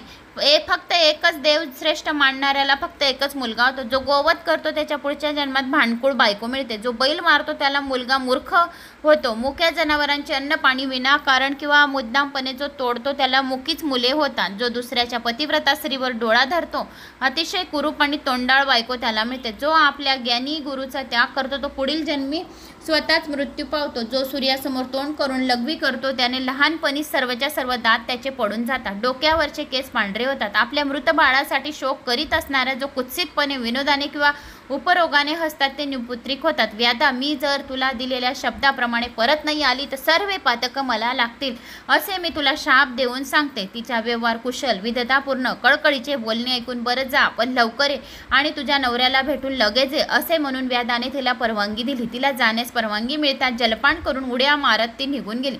तेवढ्यात एक सुंदर हरिण त्या पाणवट्यावर पाणी पिण्यासाठी आली. शिकाऱ्याने सावध होऊन आपले धनुष्य सावरले. व्याधाने धनुष्याला बाण लावताच त्या शिकाऱ्याला हरिण म्हणाली, निषादा, माझ्या दोन्ही स्त्रिया त्या या पतिव्रता आहेत. त्यांना विचारून मी परत येते. तुझ्या समोर येतो. मी तशी शपथ घेऊन जातो. रंगात येऊन एकरूपतेने तल्लीन होऊन कीर्तन करणाऱ्या भक्तांच्या भक्तीत जो माहीत असूनही अत्यंत आणतो त्याला वंशवेल कधीच वाढत नाही. आपापले नेमलेले नेहमीच काम सोडून जो दुसऱ्या जातीचे काम सुरू करू लागतो तो कायम नरकात पिचात पडतो. पवित्र स्थानाची तीर्थयात्रा करण्यासाठी निघालेले लोकांचे जो द्रव्य चोरून नेतो त्याच्या सर्व अंगावर असंख्य असे वन पडतात. तो कायमचा नरक यातना भोगतो. जो एकादशी, शिवरात्री असे उपास जाणून बुजून करत नाही त्यांचे हातपाय लवकर थकतात. शंकराची किंवा विष्णूंची मूर्ती आपल्या हातून फोडणारा, भक्तांना काहींना काही त्रास देणारा, शिवमहिमा कधी न ऐकणारा तो नरकातला किडा बनतो. जो शिवमहिमाच्या कथा ऐकतो त्यांना स्वर्गाची प्राप्ती होते. आपल्या आईवडिलांना त्रास देणारा पिशाच होतो. आपल्या गुरुचा द्रोह करणारा लगेच मरून जातो आणि भूत यवनीत जाऊन अतिशय कष्ट भोगतो. ब्राह्मणाचा आहार केवढा मोठा आहे असे म्हणून हसणाऱ्यास तोंडास किळस वाटावे असा रोग होतो. त्याला काही अन्न खाता येत नाही. घरची गाय विकणारा, आपल्या कन्येचा विक्रय करणारा पुढच्या जन्मामध्ये माजर होतो आणि आपल्या रूपात तो आपली मुले आपण भक्षण करतो. जो आपल्या सख्या बहिणीकडे, पोटच्या मुलीकडे किंवा पतिव्रता परक्या स्त्रीकडे कामदृष्टीने पाहतो त्याला प्रमेव नामाचा भयंकर रोग होतो. देवाची भांडी अलंकार चोरणाऱ्याला पंडुरंग होतो. आपल्यावर विश्वास ठेवणाऱ्या मित्राचा विश्वासघात करणाऱ्याला, आपल्या जन्मदाता आईवडिलांची हत्या करणाऱ्याला, आपल्या गुरुला संकटातून लोटून देणाऱ्या लगेच व पुढच्या जन्मात असंख्य यातना भोगाव्या लागतात. हे सत्य आहे, हे तू जाणतोस. अगाध सामर्थ्य असून जो गोवध आणि ब्राह्मण वध थांबवत नाही, ब्राह्मणाला घराबाहेर उपाशी बसून स्वतः आतमध्ये पंचपक्वानांचे जेवण करतो त्याला पोटातला आजार होतो आणि त्यामुळे खाल्लेले जेवण पचत नाही. जो शिवकीर्तन ऐकताना कंटाळा करतो, शिवपूजन कधीही व मनापासून करत नाही त्याला कानाचा रोग होतो. तसेच त्याला खूप वेदना होतात. दोन्ही कानांनी ऐकू येत नाही. जे तीर्थप्रसादाचा त्याग करतात त्याच्या नसा, हातपाय, कमरेतील नसा आखडतात. व्याधा, अशा प्रकारचे अनेक पापे जर मी परत आली नाही तर मला लागेल अशी मी शपथ घेतो. तरी आता मला माझ्या घरी पत्नींच्या भेटीसाठी जाऊ दे. जा मृगराजा जा, आपण लवकर परत ये असे म्हणून व्याधाने आपल्या तोंडाने जय जय शंकर, हर हर शंकर, हर हर महादेव असा नामस्मरण नामगजर सुरू केला. त्याचे डोळे पाण्याने भरून आले. वेळ जाण्यासाठी हाताने बिल्व दळे परत तोडू लागला. खाली टाकण्याचा चाळा सुरूच होता. शिवरात्रीसारख्या पवित्र दिवशी त्याला रात्रभर जागरण घडले. त्याला निरूपण ऐकायला मिळाले. 4 वेळा त्याच्याकडून शंकराचे पूजन झाले. त्यामुळे मागील 7 जन्माची पातके पूर्ण जळून भस्म गेली. जो ही कथा ऐकतो त्याचे मागील जन्माची 7 जन्माची पातके पूर्णपणे जळून भस्म होतात. मग पहाट झाली. झाडावरच्या घरट्यामधून पक्षी किलबिल करू लागले. पूर्वेला तांबडे फुले फुटली. साऱ्या विश्वावर लाल लाल कुंकवाचा सडा पडला. अशी लाली आकाशात सर्वत्र पडली. तेवढ्यात आणखी एक हरणी त्या तळाच्या काठीवर पाणी पिण्यासाठी आली. तिने मान वर करून झाडाकडे पाहताच तिला यमासारखा व्याध झाडावर बसलेला दिसला. त्याबरोबर ती त्याच्याकडे केविलवाणी बघत म्हणाली, व्याधा, मला तू मारू नको. माझी छोटी छोटी पडसे घरी आहेत. ती भुकेली असतील. त्यांना अद्याप खाता येत नाही. नसल्याने माझे दूधच पितात. मी त्यांना दूध पाजून लगेच घरी येते तुझ्यासमोर. मग तू मला मार. व्याधाला तिचे ते बोलणे ऐकून फार आनंद झाला. कारण आता त्याला काय बोलते ती हे ऐकायची त्याला उत्सुकता लागली होती. व्याध त्या हरणाला म्हणाला, तू जरूर घरी जा, पण शपथ घेऊन जा. मग ऐक व्याधा, जो कोणी गुरांना खावायला चांगले आणि योग्य असलेले गवत उगीच जाळून टाकतो, गाव उगीच जाळतो, गाईला आणि ब्राह्मणाला पिण्यासाठी पाणी मिळू देत नाही, त्याला क्षयरोग होतो. जो ब्राह्मणाची घरे लुटतो त्याच्या सगळेचे सगळे पूर्वज नरकात पडतात. आई मुलात, पती पत्नी पत्नीत जो भांडणे लावतो, देव ब्राह्मणांना सुद्धा जो मान देत नाही, त्याचे स्वतःच्या तोंडाने सतत निंदा करतो, तो यमराज त्याचे हातपाय तोडून दुसऱ्याच्या किंवा स्वतःच्या घरी चोरी करतो, कोठे कधी साधू संतांचा सत्कार करत नाही, त्याला मनामधून फार वाईट वाटते, त्याला डोळ्यांचे आजार होतात, त्याची दृष्टी खूप अधू बनते, जे लोकांची चांगली चांगली पुस्तके चोरून नेतात ते मुके होतात, जे उत्तम असे रत्नांची चोरी करतात त्यांना अंधत्व प्राप्त होते, जे फार गर्व करतात त्यांना रेड्याचा जन्म मिळतो, भक्ताची जे उगाच उठसूट निंदा करतात त्यांच्या तोंडाला बरा न होणारा असाध्य रोग असा दुर्गंधी सुटतो, अशा आई वडिलांना मारतो, लुळा होतो, ते स्वतःच्या आयुष्यात अतिशय कंजूसपणाने वागून खर्च न करता पैसा नुसता साठवून ठेवतो, एक पैसाही खर्च झाला तरी त्याला अतोनात वाईट वाटते, तो महाभुजंग म्हणून दुसऱ्याच्या धनाचे नुसते रक्षण करीत बसून राहतो, आपल्या दाराशी आलेल्या भिक्षेकऱ्याला जो मुळीच भिक्षा घालत नाही त्याच्यावर प्रत्यक्ष भगवान शंकर कोपतात, त्याच्या जमा केलेल्या सर्व संपत्तीचा नाश होतो, जेवायला ताटावर बसलेल्या ब्राह्मणाला जो हात धरून त्या जागेवर बाहेर घालवतो त्याच्यासारखा अधम या जगात दुसरा कोणी नाही, पारद्या मी जर तुला दिलेल्या शब्दाप्रमाणे परत आले नाही तर ही सर्व पातके मला लागतील, हरणीचे सर्व धर्माला अनुसरून केलेले भाषण ऐकून गई वरलेला व्याध मृद स्वरूपात तिला म्हणाला, हे माते जा, तू तुझ्या घरी जाऊन तुझ्या मुलांना दूध पाजून त्यांना तृप्त करून मग येथे परत ये, त्याबरोबर तळ्यातील पाणी पिऊन उड्या मारत हरणी आपल्या बाळाकडे निघून गेले, थोडा वेळ गेला, पहिली हरणी आपल्या घरी जाऊन प्रस्तुत झाली होती, दुसऱ्या हरणीने आपल्या घरी जाऊन पती सहवास लुटला होता, आपल्या रतिकिडेने पतीला संतुष्ट केले होते, तिसऱ्या हरणीने आपल्या घरी जाऊन आपल्या छोट्या छोट्या बालकांना दूध पाजून त्यांची भूक भागवली होती, मृगराजाने मग घरातील सर्वांचा निरोप घेतला आणि तो आपल्या तिन्ही स्त्रियांना म्हणाला, आता चला लवकर, आपण व्याधाला परत येण्याचा शब्द दिला आहे, आम्ही पण तुमच्याबरोबर तिकडे येणार, असे छोटी पाडसे हरणास म्हणाली आणि मग ते सर्वजण धावत धावत व्याध झाडावर बसलेला त्या सरोवरापाशी आले, मृगराज म्हणाला, व्याधा, तुला दिलेल्या शब्दाप्रमाणे आम्ही तुझ्या स्वाधीन होण्यासाठी आलो आहे, आता तू आमची खुशाल शिकार कर, पण सर्वांच्या आधी मला बाण मार, माझा प्राण घे, मृगराजाला धक्का देऊन त्याच्या पुढे एक हरणी म्हणाली, व्याधा, हा मृग आम्हा तिघांचा पती आहे, म्हणून आधी आमचा तिघांचा तू प्राण घे, पतीच्या आधी मरण येणे फार भाग्याची गोष्ट आहे, असे आपले धर्मशास्त्र सांगते, व्याधा, आई वडिलांच्या मागे राहून आम्ही छोटी मुलं काय करणार, त्यापेक्षा तू आधी आम्हास मारून टाक, आई वडिलांना मागे सारून पुढे एक छोटीशी पाळशे बारीक कोवळ्या आवाजात उद्गारले आणि अशा तऱ्हेने मरण्यासाठी त्याच्या चालेली चढावळ पाहून व्याधाचे हृदय भरून आले, त्याच्या डोळ्यातून अश्रुधारा वाहू लागल्या, व्याध त्या बेलाच्या झाडावरून खाली उतरला आणि हरणाच्या पाया पडून म्हणाला, मृगकुलीनांनो, मी तुमच्या दर्शनाने आज धन्य झालो, तुमच्या सर्वांच्या तोंडून वेदांत ऐकून माझी सर्व पातके फार जोडून भस्म झाली आहेत, मी शुद्ध झालो, पावन झालो, माझे माता पिता गुरु सर्व काही आता तुम्हीच आहात, हा संसार बायको मुलं सर्व अडवावरचे पाणी आहे, मला चांगले कळले आहे, ही सारी माया खोटी आहे, निरीच्छ झाले आहे, भगवान शंकराचे पवित्र चरण मी कधी पाहिन असे मला वाटत आहे, व्याध असा बोलतो आहेस तोच आकाशातून दिव्य विमान खाली उतरले, विमानात शिवगण बसलेले होते, त्यांची तेजस्वी कांती झळकत होती, वाघाची कातडी त्याच्या सर्वांच्या अंगावर शोभत होती, चारी दिशात त्यांचे चकचकणारे तेज मावत नव्हते, त्यांच्या बरोबरीने आलेले सर्व किन्नर अनेक वादे वाजवत होते, यक्ष आपल्या अतिशय कर्णमधुर गोड अशा आवाजात गाणी म्हणत होते, स्वर्गातले देव आकाशात जमा होऊन सर्वांवर पुष्पवृष्टी करीत होते, हरणांचे सारे कुटुंब या पुष्पवर्षातच आनंदाने न्हात होते, हळूहळू तेथील सर्व हरणांना आपले यापूर्वीचे मूळ स्वरूप प्राप्त झाले होते, व्याधाने त्यांना सर्वांना साष्टांग नमस्कार घातला व मुखाने जय जय शिव शिव हर हर साम सदाशिव असा जयघोष सुरू केला, परिसाचा स्पर्श होता, ज्याप्रमाणे लोखंडाचे सोने होते त्याप्रमाणे व्याधाचा उद्धार झाला आणि त्याला लगेच शिवगणांसारखे शिवरूप दिव्य प्राप्त झाले, सर्वच्या सर्व शिवगणांनी ते मोठ्या आदराने व्याधाला विमानात बसवले, रंभासुद्धा आपल्या परिवारासह देवांच्या दिव्य अशा विमानात बसली, सर्वजण व्याधाची स्तुती करत होते, व्याधाला शंकराचे पवित्र चरणापाशी जागा मिळाली, अक्षय स्थान मिळाले, आजही आकाशात आपल्याला 3 हरणी व 1 हरिण अशी चार हरणे आणि व्याधाची एक चांदणी आपल्या तेजाने तळपताना दिसा, अशी व्याधाची कथा सर्वांनी नेहमी मनापासून ऐकावी, रोज ऐकावी, महाशिवरात्रीचे व्रत खरोखर फार मोठे असे आहे, कथा ऐकणाऱ्याची सर्व पापे ताबडतोब जळून नाहीशी होतात, कैलासनाथ शंकराच्या पवित्र चरणाभोवती भुंग्यांप्रमाणे एकसारखी रुंजी घालून शिवनामाचा अवर्णीय सुगंध कवी श्रीधर यास प्राप्त झाला आहे, तुम्हा आम्हाला सर्वांना प्राप्त होईल, अशी स्कंद पुराणातील कथा सज्जन लोकांनी नेहमी ऐकावी, म्हणजे त्याचे अतिशय उत्तम प्रकारे फळ मिळाल्याशिवाय राहत नाही, जो ही कथा ऐकतो त्याला कैलासावर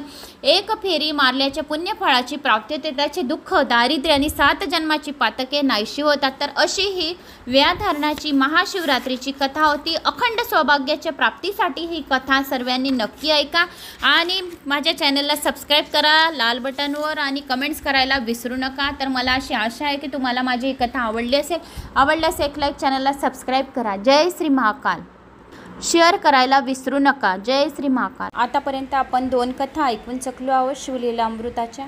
आता आज आपण कल्मषपात राक्षसाची कथा ऐकणार आहोत. कोणी चॅनलला नवीन आलं असेल तर लाल बटनवर सबस्क्राईब करा, ऑलवर क्लिक करा, जास्तीत जास्त जणांना शेअर करा. कुठून कोणत्या गावाहून तुम्ही माझा हा व्हिडिओ ऐकता आपल्या गावाची कमेंट्स नक्की करा. आणि वटपौर्णिमा येत आहे तर सर्वांनी या कथा अखंड सौभाग्याच्या प्राप्तीसाठी, आपल्या मनातल्या इच्छा पूर्ण करण्यासाठी, आपल्या मुलांच्या प्रगतीसाठी नक्की ऐका. कथा श्रवण केल्याने सुद्धा आपल्या मनातल्या इच्छा पूर्ण होतात. एक पाण्याची बाटली जवळ ठेवून घ्या, त्या एक तेलाचा दिवा, तुपाचा दिवा, 2 अगरबत्तीतली थोडी रक्षा त्या पाण्याच्या बाटलीत टाका. कोणी आजारी व्यक्ती असेल त्याला प्यायला द्या. 7 दिवसातच त्याचा आजारपणा बरा होईल. श्रद्धा आणि विश्वासाने द्या. शिवलीला अमृताचा 11वा अध्याय दररोज ऐका आणि ते पाणी ऐकून आजारी व्यक्तीला प्यायला द्या. याच्याने सुद्धा खूप फरक पडतो. दिवसातून 3 वेळा ऐकल्याने सुद्धा 7 दिवसात जे लोक आजारी असतील तर त्यांचा आजारपणा नाहीसा होतो. एवढा या ताकद आहे 11व्या अध्यायामध्ये. आता आपण 3ऱ्या अध्यायाला सुरुवात करणार आहोत. कल्मषपात राक्षसाची कथा. श्री गणेशाय नमो नमः. हे शिवा, नीळकंठा, महेशा, गंगाधरा, जय गंगाधारी, पार्वती परमेश्वरा, भाललोचना, निरंजना, तुला साष्टांग नमस्कार असो. आता शौनिक व इतर ऋषींना सुताने नैमिषारण्यात घडलेली अशी जी कथा सांगितली आहे ती आपण मनोभावे ऐका. इक्ष्वाकू कुळातील मित्रस नावाचा एका पराक्रमी राजा पृथ्वीवर राज्य करत होता. तो युद्धशास्त्रात जसा निपुण होता तसा वेदशास्त्रात पारंगत होता. त्याचप्रमाणे अतिशय शूर होता. त्याच्या अचाट पराक्रमामुळे त्याने सर्व पृथ्वी जिंकली होती. त्याला आता एकही शत्रू राहिला नव्हता. एक दिवस शिकार करण्यासाठी म्हणून आपल्याबरोबर आपला लवाजमा घेऊन त्या राजाने दाट अरण्यात प्रवेश केला. हाकाकरांनी नेहमीप्रमाणे सर्वत्र हाके घालायला सुरुवात केली.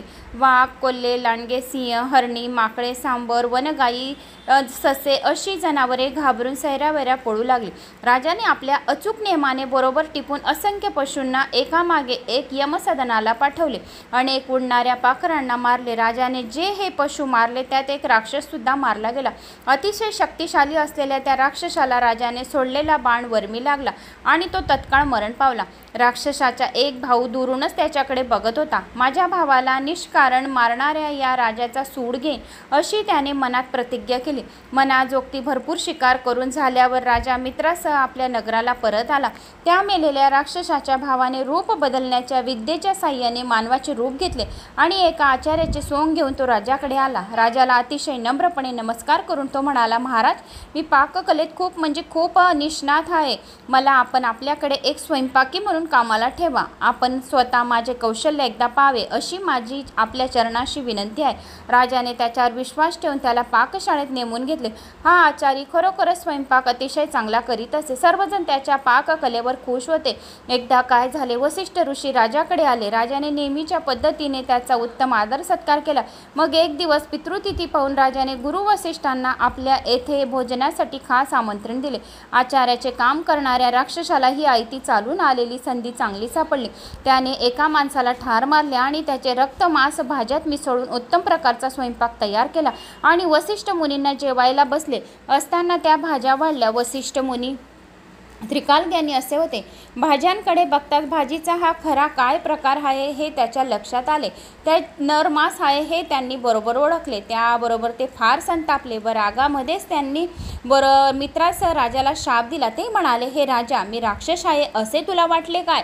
मला येथे आदराने बोलवून घेऊन जेवणामध्ये नरमास खायला घालायला तुला धीर तरी कसं झाला? तुझी हिंमत कशी झाली? अरे पाप्या, चांडाळ्या, जा आता, तू राक्षस हो आणि ज्या ठिकाणी कधीही काहीही खायला मिळत नाही अशा ठिकाणी तू संचार कर. तूच आता रोजचे रोज नरमास खा. मित्रासह राजा नम्रपणे मुनींना म्हणाला, गुरु महाराज, मी जाणून बुजून आपल्याला नरमास कसे वाढीन? मग शिपायाकडे वळून राजा म्हणाला, शिपाई, तो नवीन आचारी कुठे आहे? त्याला लगोलग पकडून माझ्यासमोर आणा. सेवकांनी लगेच धावत पाकशाळेत प्रवेश केला, पण तो नवीन नेमलेला आचारी मानव रूपातील तो राक्षस पळून गेला होता. त्या प्रसंगाने राजाही फार संतापला. आपण याबाबत अज्ञानी व निर्दोष असताना आणि आचार्यांचा दोष असताना गुरु वसिष्ठांनी खोटेपणाची खात्री करूनच अज्ञानी व निर्दोष असताना आचार्याचा दोष असताना गुरु वसिष्ठांनी खोटेपणाची खात्री करून न घेता आपल्याला शाप दिला म्हणून राजाला गुरुचाही राग आला आणि गुरुला उलट शाप देण्यासाठी त्याने हातात पाणी घेतले. त्यावेळी राजाची पटराणी त्याच्या जवळच उभी होती. लगेच गडबडीने राजाचा हात धरून राणी म्हणाली, नाथ, शिष्याला आपल्याला गुरुला शाप देण्याचा अधिकार नसतो. शिष्याने उलट गुरुला शाप देण्याचे पाप केले तर त्याला नरक यातना सोसाव्या लागतात. महाराज, माझे ऐका, आपण आपल्या गुरूंना शाप देऊ नका. राणीचे बोलणे ऐकून राजाचा संताप थोडासा कमी झाला. तो आपल्या पटराणीला म्हणाला, सुंदरी, तू बोललीस ते अगदी खरे आहे, पण आता मी शाप देण्यासाठी हातात घेतलेले पाण्याचे काय करू? हे जर मी जमिनीवर टाकले तर माझ्या शापामुळे अतिशय तप्त झालेले पाणी पृथ्वीला पार जाळून टाकेल. आणि मग विचार करून राजाने आपल्या पायावरच ते पाणी टाकले. त्यामुळे पाय त्याचे काळे झाले. गुरुच्या शापेमुळे राजा राक्षस बनला आणि त्याच्या काळ्या पायावरून त्याचे नाव कल्मषपात असे पडले. आतापर्यंत गुरु वसिष्ठांनी विश्वासघाताने झालेला खरा प्रकार कळला होता. त्याचाही आता त्याला राग कमी झाला होता. ते म्हणाले, राजा, माझे एकदा उच्चारलेले शब्द खोटे होणार नाहीत, पण 12 वर्षांनी तू राक्षस योनीतून मुक्त होऊन पुन्हा स्वतःच्या घरी येशील. ऋषी राजाच्या घरातून निघून गेला. राजा मित्रासह मुनीच्या शापामुळे कल्मषपात राक्षस बनून रानात निघून गेला. त्याला आता अतिशय भूक लागली होती. रानातले दिसतील ते पशुपक्षी मारून खाण्याचा त्याने नुसता सपाटा लावला. तो राक्षस कल्मषपात अतिशय अवाढ्य शरीराचा होता. त्याच्या कपाळावर शेंदूर फासलेला, मोठमोठे पांढरे सुळे, तोंडाबाहेर आलेले, अतिशय भयानक आणि क्रूर चेहरा असलेले तो राक्षस मिळेल ते प्राणी आपल्या तोंडात टाकत चालला होता. जाता जाता रस्त्यातच त्याला एक 12-13 वर्षाचा कोळा ब्राह्मण आपल्या 9-10 वर्षाच्या नवपरिणीत पत्नीबरोबर खेळण्यात, गप्पा मारण्यात दंग झालेला समोरच दिसला. एकदम राक्षसाने झडप घालून आपल्या अवाढ्य पंजात त्या ब्राह्मण कुमाराला पकडले. त्याची नवपरिणीत पतिव्रता पत्नी हात जोडून कल्मषपात राक्षसाला म्हणाली, अरे, तू मित्राचा राजा आहेस, मी ओळखले आहे तुला. राजा, तू खूप खूप पुण्यवान आहे. गो ब्राह्मणाचे पालन करणारा धर्मशिलाचा राजा आहे. कृपा कर, माझ्या पतीला मारू नको. मी तुझ्या पुढे पदर पसरते. माझ्या पतीला सोडून दे. ब्रह्महत्येचे पातक आपल्या शिरावर घेऊ नको. नरक यातण्याचे साधन करून ठेवू नकोस. तुझ्या पुढील आयुष्यातील भल्यासाठी तरी सोड माझ्या पतीला. पण त्या क्रूर अशा राक्षसाला तिची अजिबात दया आली नाही. त्याने त्या ब्राह्मणाला त्याच्या पत्नी देखत ठार मारून खाऊन टाकले आणि त्याची हाडे त्या पतिव्रताच्या पत्नीसमोर टाकून दिली. आपल्या नवविवाहित पतीचा डोळ्या देखत झालेला मृत्यू पाहून त्या चिमण्या पतिव्रतीने अपार शोक केला. ते अतिशय संतापून राक्षस बनलेल्या राजाला म्हणाले, राजा, तू खूप खूप दुष्ट आहे. माझे सौभाग्य तू माझ्या डोळ्यासमोर देखत लुटले आहेस. तेव्हा आता ऐक, तू शापमुक्त होऊन घरी जाशील, पण तुला खरं सुख लाभणार नाही. घरी गेल्यावर तुझ्या पटराणी बरोबर कोणत्याही स्त्रीबरोबर तू रतिसुखात दंग जेव्हा होशील त्यावेळे तुझा प्राण जाईल. तुला आता स्त्री संभोग कधीही करता येणार नाही आणि तू स्त्री संभोग जर केला तर तुझा प्राण जाईल, असा मी शाप देते. असा शाप या कल्मषपात राक्षसास देऊन ती ब्राह्मण स्त्री पतीच्या हाडांना मांडीवर घेऊन सती गेली. हळूहळू वर्ष निघून गेली. 12 वर्षांनी वसिष्ठ मुनींनी सांगितल्याप्रमाणे त्याने दिलेल्या शापापासून मुक्त होऊन राजा मित्रास आपल्या नगरात परत गेला. राजाला परत नगरात आलेला पाहताच पटराणी मदयंती इतर स्त्रियांना मोठ्या आनंदाने त्याला सामोरे गेल्या. पण राजा मात्र अतिशय दुःखी दिसत होता. मदयंती राणीने अत्यंत प्रेमाने त्याच्या दुःखाचे कारण विचारले. तेव्हा त्याने जंगलामध्ये घडलेली सारी हकीकत राणीला सांगितली. हे ऐकल्यावर राणी वशात हा आकार माजला. आता राजाचा वंशवेल वाढणार नव्हता. सर्व सुखे आता राजाच्या समोर हजर असताना सुद्धा त्याला उपभोग घेता येत नव्हता. राजाला मऊ परांची शय्या सुद्धा अग्नीसारखी अतिशय दाहक बनणार होती. परंतु राणीने आपला शोक आवरून राजाला म्हटले, नाथ, आपण आपले ब्रह्मचर्य पाळू. आपल्या प्राणाचे रक्षण करा, पण आम्हाला सोडून निघून जाऊ नका. असे दुःखात दिवस चालले होते. राजा एखाद्या माशासारखा मनातून तळमळत होता. दिवस रात्र तळमळत होता. एखाद्या पिंजऱ्यात कोंडलेल्या वाघाप्रमाणे त्याची स्थिती झाली होती, किंवा दात पडलेल्या सापाप्रमाणे, व्यसन घातलेल्या एखाद्या दरवेश्याच्या अस्वलाप्रमाणे तो दिनदुबळा झाला होता. काय करावे हे त्याला अजिबात सुचत नव्हते. शेवटी आपला वंश चालवण्यासाठी त्याने धर्मशास्त्र पाहिले आणि त्यात सांगितलेल्या शास्त्राप्रमाणे गुरु वसिष्ठांपासून राणी मदयंतीला सुंदर पुत्र झाला. त्यामुळे मित्रस राजांचा वंशक्षय झाला नाही. राजाला मात्र आता आपले खरे म्हणजे अरण्यासारखे घर आता अरण्यासारखे वाटत होते. सर्व सुखभोग त्याने आता सोडून दिले होते. आपली कर्मगती गहन आहे आणि आपले कर्मफल भोगल्याशिवाय यातून आपली सुटका होणार नाही. तेव्हा आता देवाला तरी दोष देऊन काही फायदा नाही असा विचार मनात करून त्याने उदासपणे तो रानात सतत एकटाच हिंडत राहत होता. आपल्या पाठीमागे आपल्या बापाचे पिशाच उभे राहिलेले आहे आणि तो आपल्या पिछा अजिबात सोडत नाही. आपल्यावर संतापून ते सतत दात होट खात असतात असे राजाला मनामधून जाणवत होते. शापातून मुक्ती मिळवण्यासाठी राजाने अनेक व्रते केली, अपार दान दक्षिणा दिली. असा आज एकदा विषण्ण मनाने एकटाच फिरता फिरता राजा मिथिला नगरी जवळ आला. नगरी भोवतालची राणे त्याने पाहिली. ते फार सुंदर होते. त्या रानात चंपक, जाई, जुई, मालती भरल्या होत्या. त्याच्या उमलेल्या फुलांचा सर्वत्र सुवास दरवळत होता. वड, पिंपळ, औदुंबर, बकुळ, देवदार त्याचे मोठे मोठे वृक्ष तेथे अतिशय डोलात उभे होते. भरपूर लगडलेल्या फळाफुलांनी झाडे वाकली होती. राजा विश्रांती घेण्यासाठी थोडा वेळ त्या रानात थांबला आणि एखाद्या कंगाल माणसाला अचानक खूप मोठा धनाचा साठा सापडावा, भुकेल्या माणसासमोर एकदम गरम गरम उत्तम जेवण, खिरीचे भोजन यावे, मरणाऱ्याच्या तोंडात अमृत पडावं, आयुष्यभर सतत चिंतेने व्याकुळ झालेल्या माणसाला चिंतामणी सापडावा, त्याप्रमाणे राजाच्या समोर ज्येष्ठ तपस्वी ऋषी श्रेष्ठ गौतम मुनी आपल्या शिष्यांसह येऊन उभे राहिले. राजाने त्यांना अतिशय आदराने नम्रपणाने साष्टांग नमस्कार केला. अशा तऱ्हेने सामोरे आलेल्या राजाला मग गौतम ऋषींनी त्याच्या राज्याचे प्रजेचे कशल विचारून घेतले. राजा नम्रपणे म्हणाला, मुनिराज, आपल्या कृपेने माझ्या राज्यात सर्व काही आबादी आबाद आहे. सर्वजण आपापले कामे अगदी निष्ठेने आणि जीवापाड मेहनत करून घेत आहेत, पण मी मात्र अभागी आहे, करंट आहे. नंतर राजाने वसिष्ठ ऋषीने दिलेला शाप आणि नवपरिणित ब्राह्मण स्त्रीने दिलेला शाप सर्व हकीकत गौतम ऋषींना सांगितली. ती ऐकून गौतम ऋषी म्हणाला, राजा, मी आत्ताच गोकर्ण क्षेत्रातून परत येत आहे.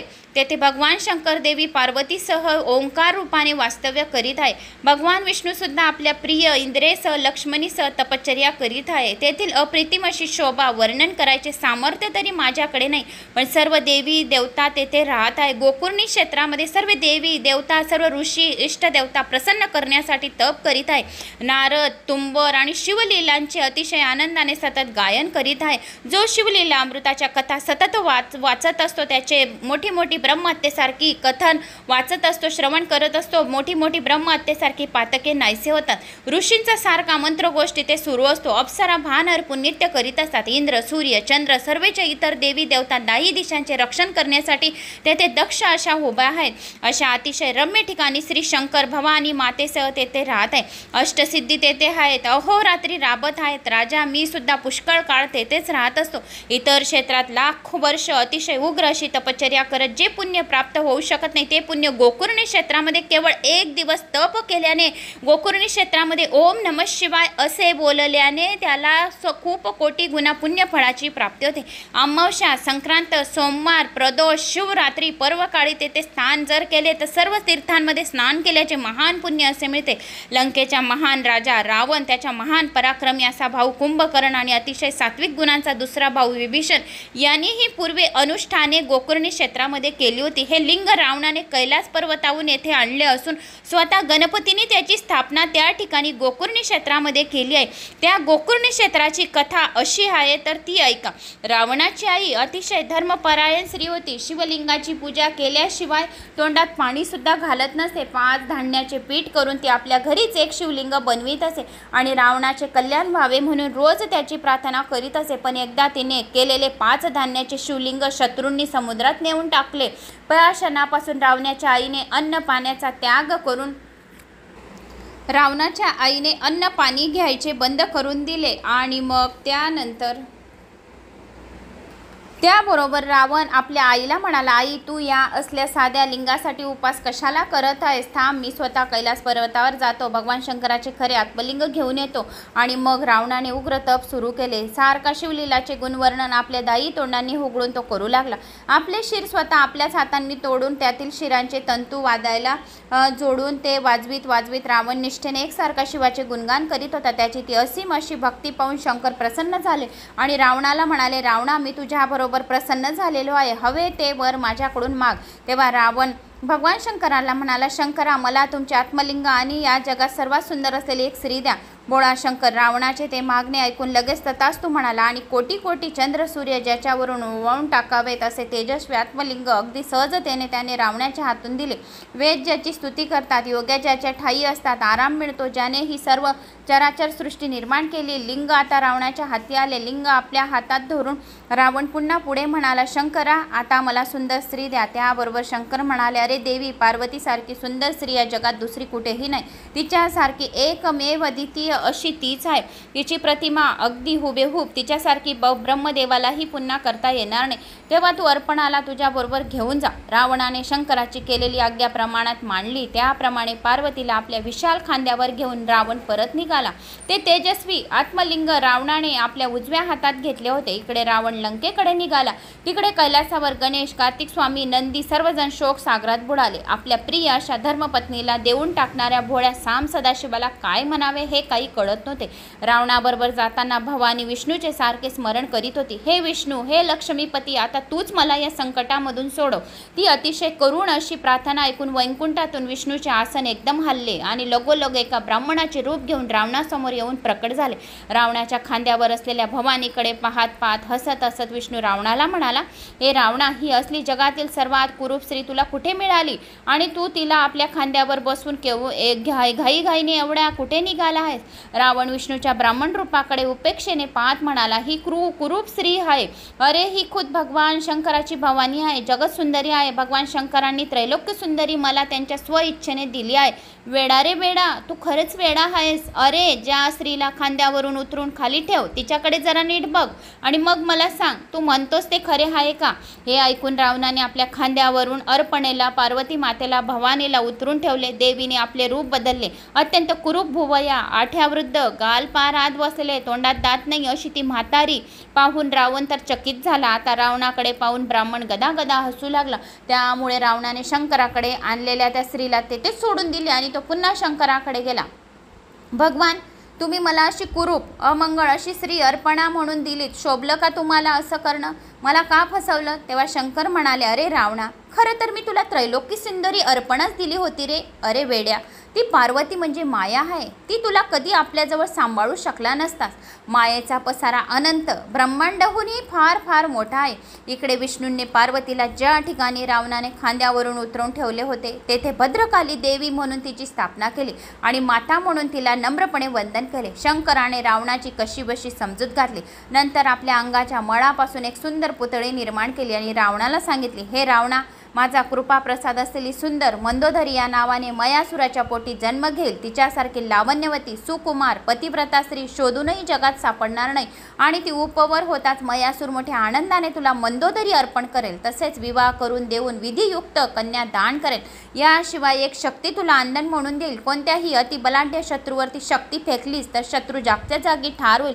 तेव्हा तू आता घरी जा. शंकरांनी सांगितल्याप्रमाणे समाधान पाहून रावण आत्मलिंग घेऊन पुन्हा आपल्या घरी वाटेला चालू लागला. इकडे सर्व देवांनी आत्मलिंग गेल्याने येणाऱ्या संकटाचा विचार करून श्री गजाननाची मनोभावे आराधना सुरू केली होती. ते सर्वजण गजाननाला विनवित होते.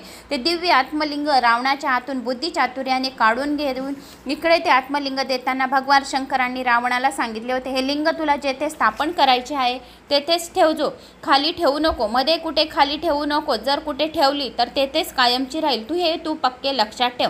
रावण आपल्या दोन्ही हातात ते शिवलिंग धरून वाट चालला होता, पण मध्ये आता त्याला थांबावे लागले होते. त्याला खूप जोराची लघवी लागली होती. लघवीला जायचे होते, पण जवळपास कुणीही दिसत नव्हते. इकडे तिकडे पाहता पाहता गायी चरणारा एक गुराखी मुलगा त्याला दिसला. गुराख्याचा वेश घेतलेला तो प्रत्यक्ष गजानन गणपती होता. बुद्धीचा दाता, विघ्नहर्ता गजानन तेथे आला. त्याच्याजवळ जात रावण त्या गुराख्याला म्हणाला, जरा वेळे लिंग हातात धरून ठेव. खाली ठेवायची नाही मात्र. मी नाही हातात धरत. गुराख्याने म्हटलं, मला वेळ नाही. माझ्या गायी इकडे तिकडे पडतील. मग मला कुठे कुठे शोधत बसावं लागेल माझ्या गायींना. गुराख्याचा वेश घेतलेला गजानन रावणाला म्हणाला, अरे थोडा वेळ तर हातात धर. किती वेळ लागेल तुम्हाला? असे गजाननाने म्हणाले.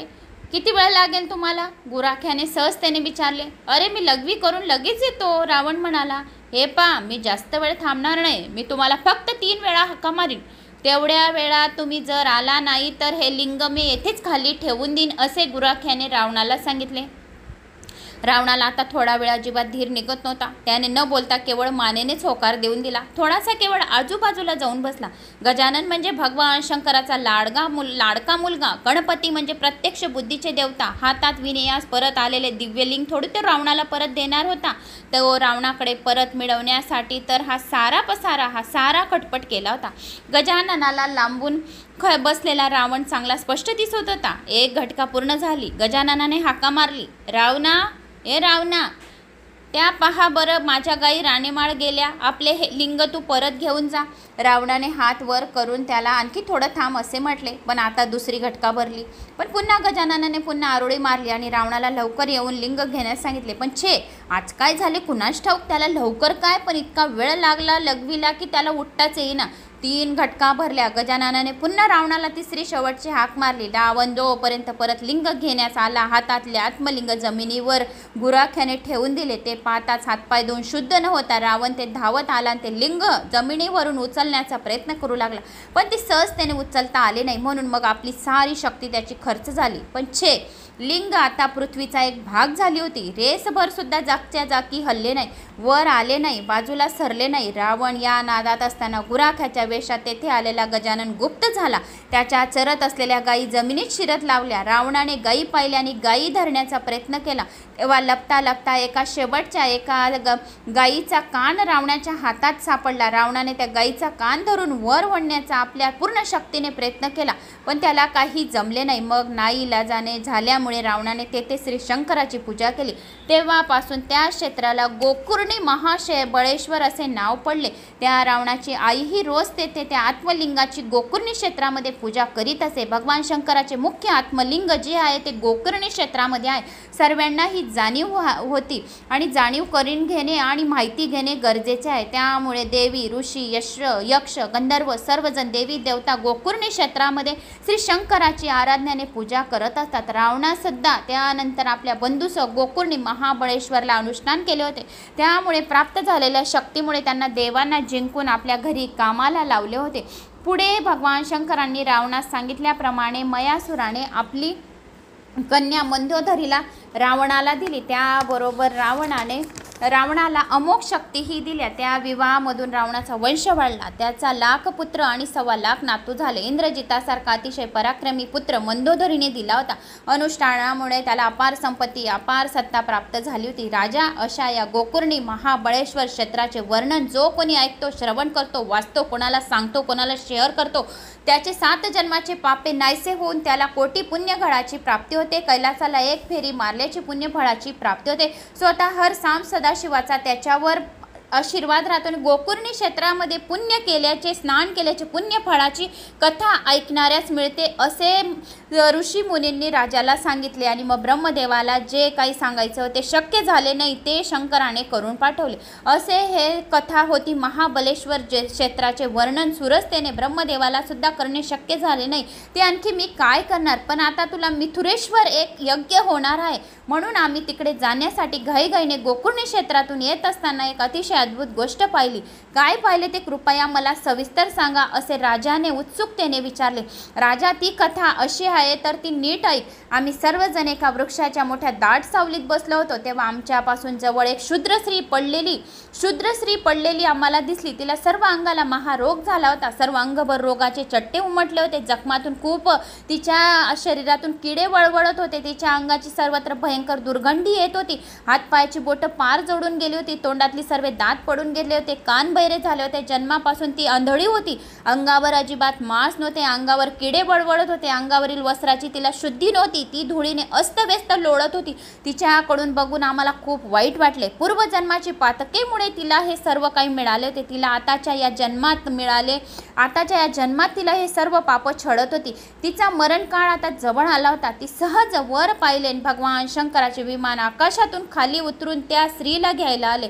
विमानात खूपसे शिवगण बसले होते. त्यांच्या तेजाने भोवतालचा सारा भाग प्रकाशित झाला होता. त्याच्यासमोर अष्टनायिका नृत्य करीत होती.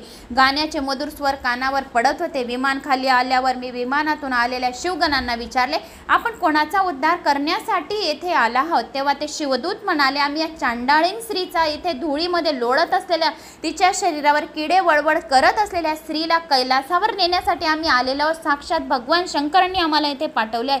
त्याचे उत्तर ऐकून आम्हाला फार आश्चर्य वाटले. मग आम्ही त्यांना विचारले, या स्त्रीने कोणते पुण्य केले होते मागच्या जन्मात, कोणते तप केले होते तर हिला या विमानात घ्यायला आले? तेव्हा विमानातून उतरून समोर उभे असलेले शिवगण म्हणाले, मग हिचा पूर्व इतिहास ऐका.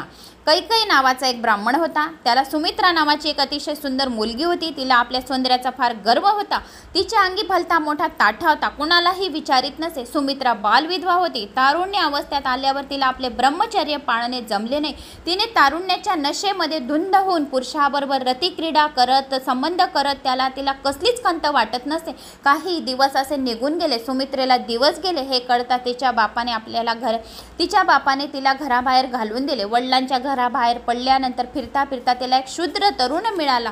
तो तिच्या मोहात पडला आणि त्याने ब्राह्मण विधवेशी लग्न केले. पुढे सुमित्रेने त्याच्यापासून अनेक मुले झाली आणि मग ती रोज मद्य दारू पिऊ लागली, मांस खाऊ लागली, भक्षण करू लागली. अंगाने आडवी तिडवी फुटून गेली.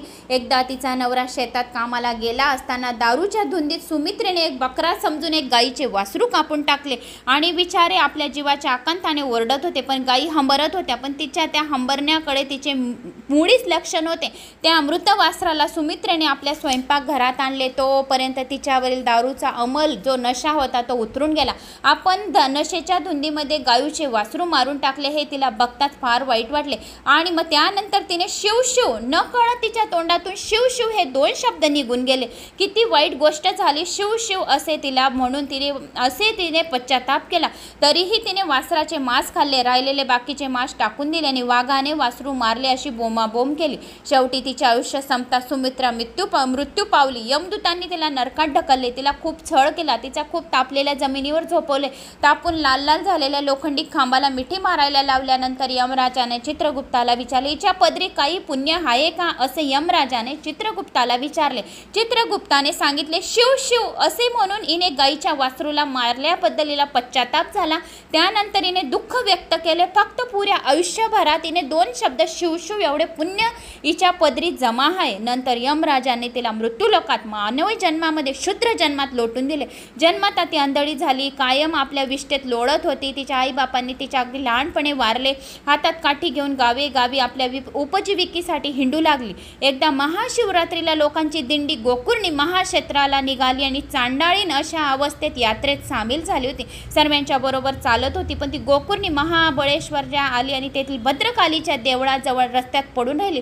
पोटात भूक मावत नव्हती. तेथे रस्त्यामध्ये पडल्या कुणीतरी अन्न खायला देईल या तोंडाने टावा फोडत होती. लोकांना विनवत होती. देवाला प्रदक्षिणा घालणाऱ्या एका भक्ताने तिची अवस्था पाहून सहज एक बेलाचे पान तिच्या हातात टाकले. आंधळ्या चांडाळीने बोटांनी चाचपून पाहिले. ती खाण्याची वस्तू नाही हे हाताने चाचपल्यावर लक्षात येताच तिने रागाने ते पान दूर फेकून दिले. फेकलेले बिल्वपत्र वाऱ्याने भिरभरीत शिवलिंगावर पडले. अन्न न मिळाल्यामुळे तिला उपास घडला आणि बिल्वपत्रांनी शिवलिंगाचे म्हणजे शंकराचे पूजन झाले. पोटात थोडेही अन्न नसल्याने अजिबात झोप लागली नाही. आपोआप जागरण घडून गेले. हर साम सदाशिव, ओम नमः शिवाय, हर हर महादेव असा घोष लोक करत होते. ती चांडाळींनी बी ऐकून ते शब्द म्हणत होती.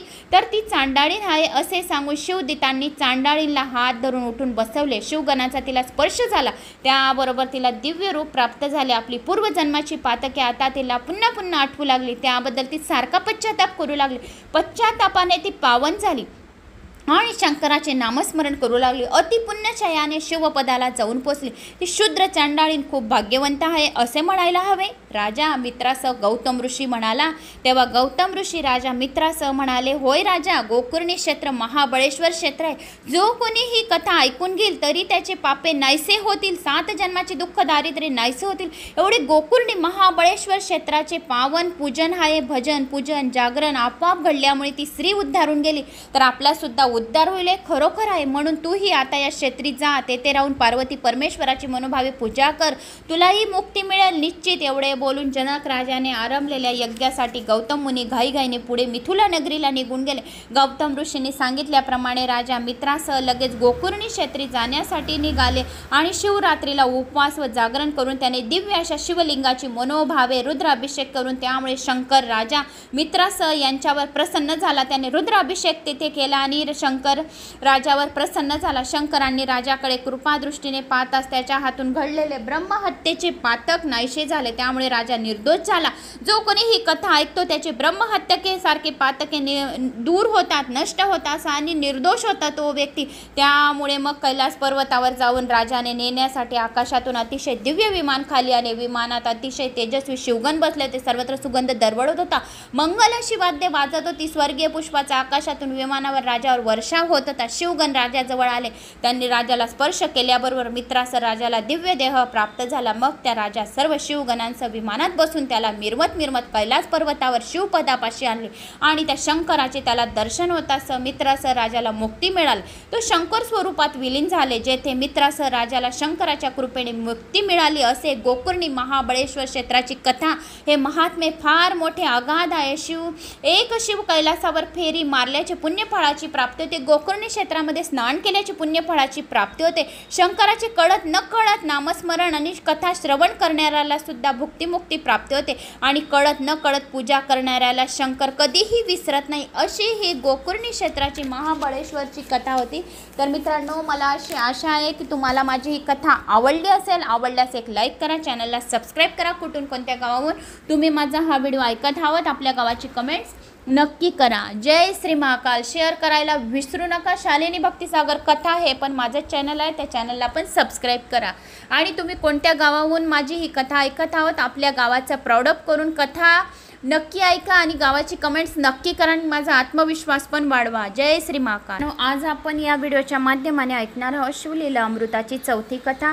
तर विमर्शन राजाची कथा होती. आतापर्यंत आपण 3 कथा शिवलीला अमृत कथांमधल्या ऐकून चुकलो आहोत आणि तुम्हाला खूप आवडल्या. तुमचे लाईक पण चांगले आले, गावाच्या कमेंट्स पण आल्या. तर अशाच गावाच्या कमेंट्स करत राहा आणि माझा आत्मविश्वास वाढवत राहा. तर आता विमर्शन राजाची कथा खूप छान आहे. सर्वांनी ऐका, शेवटपर्यंत ऐका. लाल बटनवर सबस्क्राईब करा, ऑलवर क्लिक करा, जास्तीत जास्त जणांना शेअर करा. कुठून कोणत्या गावाहून तुम्ही माझा हा व्हिडिओ ऐकत आहात आपल्या गावाची कमेंट्स नक्की करा. श्री गणेशाय नमो नमः. श्री शंकराचे गुण फार फार अगम्य आहे. तो उदार महादेव केवळ भक्तांचा भुकेला आहे. तो त्याची भक्ती करणाऱ्या भक्तांसाठी कुठेही प्रकट होतो. त्याविषयीची एक कथा मी तुम्हाला सांगत आहे भक्तांनो. तर पूर्वी विमर्शन नावाचा राजा किरात देशात राज्य करीत होता. राजा अतिशय पराक्रमी आणि शूर होता. अतिशय बलाढ्य शत्रू त्याच्यासमोर थरथर कापत असत. कधीही रानात जाऊन मनात येईल तेवढी मनसोक्त शिकार करावी, मद्य आणि मदिराक्ष यांच्या सहवासात सारी रात्र घालवावी असा त्याचा नेहमीचा दैनंदिन कार्यक्रम असे. अतिशय सुंदर स्त्री, मग ती कोणत्याही जातीची असो, त्याला ती उपभोगण्यास हवी असे. विमर्शन राजात एक गुण मात्र होता. तो परम असा शिवभक्त होता. रोज श्री शंकराची स्त्री तो सोडपचारे पूजा न चुकता करीत असे. त्याच्या पटराणीचे नाव कुमुदंती असे होते. ती दिसण्यास अतिशय सुंदर होती, तसेच चतुर होती. पतीवर तिचे अतिशय जीवापाड असे प्रेम होते. राजाही तिला नेहमीच योग्य तो मान देत असे व तिचे म्हणणे ऐकत असे. असेच एके दिवशी रात्री आपल्या महलात राजा विमर्शन आपल्या राणीसह गप्पा मारीत बसला होता. दोघं गप्पा मारीत होते. एवढ्यात राणीने विचारले, नाथ, मी आपणास एक प्रश्न विचारू का? आपण खरं खरं उत्तर मात्र मला दिलं पाहिजे. विचारा ना, मी कधी तुझ्याशी खोटं बोलतो का? राजा म्हणाला, तुम्ही भगवान शिवाची नेहमी पूजा करतात. शिवरात्री, सोमवार, प्रदोषे उपास श्रद्धेने करतात. नित्यनेमाने भजन कीर्तन करून त्या दिवशी जागरण करतात. भक्तिभावाने शिवकथाही ऐकतात. राणीला मध्येच थांबवत राजा तिला म्हणाला, मी पहिल्यापासून शंकराचा भक्त आहे आणि ते तुला चांगली माहीत आहे. पण ते असे असून सुद्धा तुमच्या हातून रोज अनेक पातकही होतात, हत्या होतात, अधर्म होतं. हे असं कसं बरं? तेव्हा गंभीरपणे राजा विमर्शन म्हणाला, देवी, मला पूर्वजन्माची एक आठवण आहे. मागील जन्मी पंपा नावाच्या नगरात मी कुत्रा होतो. काहीतरी मिळेल या आशाने एका शिवमंदिराच्या दारात आशेने मी उभा होतो. तो दिवस होता महाशिवरात्रीचा. आणि म्हणून तेथे भक्तांकडून अतिशय भक्तीने शंकराची महापूजा चालली होती. मी बारकाईने ती सर्व पूजा पाहिली. तेवढ्यात एका सेवकाने मला पाहिले आणि त्या राजसेवकाने माझ्या पाठीत जोराने काठी मारली. मी उजवीकडे पळत जाऊन वळून मंदिराला प्रदक्षिणा घालत तसाच पळालो. तशात पळत पळत येऊन खाण्याच्या लालसेने पुन्हा मंदिरासमोर आलो, उभा राहिलो. पुन्हा माझ्या पाठीत काठी बसली. मी पुन्हा देवळाच्या उजवीकडे पळालो व मंदिराला प्रदक्षिणा घालून आशेने पुढे येऊन उभा राहिलो. अशा न कळत मी प्रदक्षिणा घातल्या. खाण्यास मिळण्याच्या आशेतून जात नव्हते आणि शेवटी दमून थापा टाकत मंदिरासमोर बसलो. कितीही मारले तरी मी जात नाही हे पाहून एका राजसेवकाला फार राग आला. त्याने मला बाण मारला. बाण बरमी लागला. त्यामुळे शंकराच्या पिंडीकडे बघत बघत मी तेथेच प्राण सोडला. खरे म्हणजे त्या नकळत घडलेल्या पुण्याईने मला आज राजदेह राजाचा जन्म मिळालेला आहे. परंतु श्वनाचे काही गुण, जे मागच्या जन्माचे काही गुण आहे, श्वनाचे काही गुण माझ्यात शिल्लक राहिले आहेत. मला मी जे आता वागतो ते चांगले नाही, मला हे अतिशय चांगले कळत आहे. पण तरीही आपोआप माझ्या हातून वाईट वर्तन घडून जाते. बरं ते जाऊ दे. मी मागच्या जन्मी कोण होते सांगा बरं, राणीने लाडीकपणे राजाला विचारले. तू पूर्वी एक कबुतरी होतीस. राणी कुमुदंतीकडे पाहत राजा विमर्शन म्हणाला. असं मग मला हा जन्म कसा मिळाला? तोंडात मासाचा तुकडा धरून उडत उडत तू चाललेली होतीस. तेवढ्यात तुझ्या मासांची अपेक्षा धरून एक ससाना तुझा पाठलाग करू लागला. समोरचे शंकराचं एक मंदिर होतं. त्या ससाण्याला चुकवण्यासाठी तू देवळाच्या भोवती उजवीकडून 3 प्रदक्षिणा घातल्यास. पण मग थोड्या वेळात तू पूर्णपणे थकून गेलीस. तुझी ताकद त्याच्यापुढे फार फार कमी पडली आणि ससाण्याने तुझ्यावर एकदम झडप घालून तुला ठार मारले. तुझे मृतकलेवर ते शिव मंदिरासमोर पडले आणि त्या पुण्याईने तू या जन्मी राणी झालीस. राजाच्या बोलण्याकडे लक्ष देऊन एकाग्रतेने राणी कुमुदंती सर्व ऐकत होती. नंतर तिने राजाला विचारले, ना त्या जन्मानंतर आपल्याला कोणता जन्म मिळेल ते आपण मला सांगू शकाल का? आपल्याला भूत भविष्य सर्व काही ज्ञात आहे म्हणून विचारत आहे. हे सुंदरी, मी पुढील जन्मी पुन्हा मानव योनीत जन्म घेऊन सिंधू देशाचा राजा होणार आहे. तू सुद्धा मानव योनीतच जन्म घेणार आहेस आणि जया नावाची राजकन्या होणार आहे आणि त्या जन्मात सुद्धा आपल्या दोघांचा विवाह होईल. त्या जन्मानंतर मी सौराष्ट्र जन्मात जाईन आणि तू कलिंग देशात जन्म घेशील. आपला पती म्हणून मला पुन्हा तू एकदा माळ घालशील. चौथ्या जन्मात मी गांधार देशात जन्म घेईन. तू मगध देशाचा जन्म घेशील आणि त्यावेळीही तू माझ्याशीच विवाह करशील.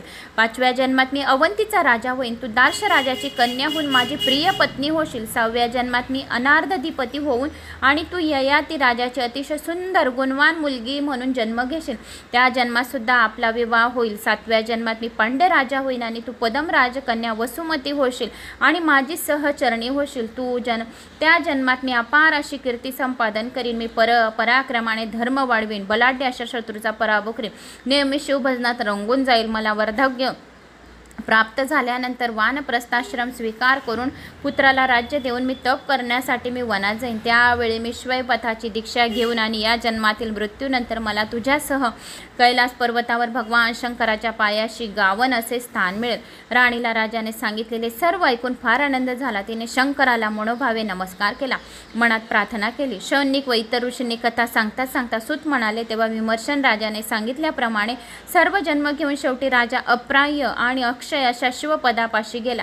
असा हा शिवभजनाचा फार मोठा महिमा आहे. वेदशास्त्रात सुद्धा त्या महिमाचे यथार्थ वर्णन करू शकत नाही. अशा या श्रेष्ठ जीवाचे गुणगान ऐकून, त्याची अगाध लीला ऐकून ज्याचे हृदय भरून येत नाही, डोळ्यातून आनंदाश्रू वाहत नाही, त्याचे जिने खरोखर व्यर्थ आहे. असा माणूस या मृत्यूलोकी जगला काय आणि मेला काय सारखेच आहे. लाभकारक शिवनाम कधीही न घेणारे असे दुरात्मे जगात नसलेले चांगले असो. भगवान शिवाची अर्थात शंकराची माहिती सांगणारी आणखी एक कथा आहे, तर ती ऐका. पूर्वी उज्जैनी नगरी येथे चंद्रसेन नावाचा एक राजा राज्य करीत होता. 12 ज्योतिर्लिंगांपैकी उज्जैनीला असलेल्या महाकालेश्वराची तो नित्यनियमाने आणि अगदी मनोभावे पूजा करीत असे. नेहमी अतिशय काटकोर न्यायाने आपले राज्य चालवत असे. त्यामुळे त्याची सारी प्रजा आनंदित होती. राजाचा एक जिवलग मित्र होता. त्याचे नाव होते मणिभद्र. राजाचे त्याच्यावर पाठच्या भावापेक्षाही फार प्रेम होते. चतुर आणि सच्चा मित्र, उदार आणि भाविक असणारा शिष्य, सुंदर आणि पतिव्रता स्त्री, भाग्यवान, नम्र पुत्र हुशार आणि उत्तम वक्तृत्व असलेला वक्ता असा सुंदर योग घडून येण्यासाठी चांगले पूर्वसंचित असावे लागते, अर्थात पूर्वजन्मीचे पुण्य भरपूर प्रमाणात असावे लागते. चंद्रसेन राजाचे पूर्वजन्माचे पुण्य फार फार मोठे होते, पण त्याला मणिभद्रासारखा उत्तम मित्र मिळाला होता. मणिभद्राने एक अतिशय अमूल्य मणी चंद्रसेन राजाला आणून दिला होता. तो मणी चंद्रासारखा अत्यंत तेजस्वी होता. अष्टधातूचा त्याला स्पर्श झाला की लगेच त्याला 52 कशी सोने बनत असे. साप आणि वाघ चोर चंद्रसेन राजाचे राज्य सोडून त्या मण्यांच्या सामर्थ्याने राजाच्या बाहेर पळून गेले होते. माणसाला त्या दिव्य मण्याचे दर्शन झाले की त्याच्या सर्व रोगाचा नाश होत असे. चंद्रसेन राजाजवळ तो बहुमूल्य बहुगुणी असा मणी होता. त्यामुळे दुष्काळ, अवर्षण, शोक आणि दारिद्र्य त्याच्या राज्यात राहिलेले नव्हते. तो मणी स्वतःच्या गळ्यात घातल्यानंतर राजा त्याच्या दिव्य तेजाने न्हात असे आणि कोणत्याही युद्धात त्याला कधीही अपयश येत नसे. जे त्याच्याशी वेर धरून त्याच्याशी लढायला येत होते ते चांगले मित्र बनत असे. मण्यांच्या सामर्थ्याने राजाचे आयुष्य, आरोग्य आणि राज्य आणखी ऐश्वर्य दिवसेंदिवस वाढत चालले होते. चंद्रसेन राजा आधीपासून 64 विद्या आणि कला यांच्यात निपुण झालेला होता. 64 विद्या आणि कला फक्त गणपतीला अवगत आहेत, पण या राजाला 64 कला आणि विद्या निपुण झालेल्या होत्या. नेहमी शिवभजनात दंग झालेला होता. तो अतिशय चतुर होता. एवढ्या मोठ्या राज ऐश्वर्यात राहूनही तो सरोवरातील कमलाप्रमाणे अलिप्त होता. वैराग्य सरोवरातील तपस्व्याप्रमाणे त्याचे जीवन निर्मळ आणि स्वच्छ होते. तो अतिशय ज्ञानी झाला होता आणि चंद्रसेन राजाचे अपार असे वैभव पाहून पृथ्वीवरचे इतर अनेक राजे त्याचा द्वेष करीत होते, त्याचा मत्सर करीत होते. त्याच्या भाग्याचा तो सर्वजण हेवा करीत होते. तेव्हा त्या सर्व राजांनी आपली एकी केली, आपला एक पक्ष निर्माण केला. सर्वांनी आपले सैन्य एकत्र केले आणि उज्जैन नगरीला सर्वांनी मिळून एकत्रितपणे वेढा घातला. नंतर त्यांनी आपला एक दूत चंद्रसेन राजाकडे धाडला. विष्णूच्या गळ्यात असणाऱ्या कौस्तुभ मण्याप्रमाणे दिसणारा आणि अत्यंत तेजस्वी चंद्राप्रमाणे प्रकाश देणारा मणी तो आम्हाला दे. दूताने चंद्रसेन राजाकडे येऊन त्याला हा निरोप सांगितला. राजाला मनातून फार वाईट वाटले. अमुक वस्तेचा आपल्याजवळ संग्रह करणे म्हणजे अनर्थाला आमंत्रण दिल्यासारखे होते. ते त्याला आता चांगलेच जाणवले. अतिरूप, अतिधन, अतिविद्या, अतिप्रीती, अतिभोग, अतिभूषण म्हणजे संकटे येण्याचे कारण आहेत. राजा अशा तऱ्हेने विचार करीत होता. आता काय करावे बरं? दूताने सांगितल्याप्रमाणे जर मणी देऊन टाकावा तर आपल्या क्षत्रिय धर्माचे पालन केले नाही असे समजले जाऊन युद्धाला घाबरले असे होईल. न द्यावा तर युद्ध होऊन यामध्ये उगाच दोन्हीकडून सैन्य मृत्युमुखी पडतील. मग करावे तरी काय? राजाला काहीच सुचेना. शेवटी त्याने आपला सारा भार स्वामी महाकालेश्वरवर घालायचे ठरवले. तो करुणाचा सागर, दिनाचा रक्षण करणारा, जगाचा उद्धार करणारा, भक्तांना अभय देणारा, पार्वती देवीचा प्राणसखी स्वामी महाकालेश्वर जे काय करतील ते करू दे असे म्हणून विधिवत पूजा करण्यासाठी पूजा साहित्य मागवले आणि तो महाकालेश्वराच्या मंदिरात राजा गेले. त्याने षोडोपचारे पूजा करायला सुरुवात केली.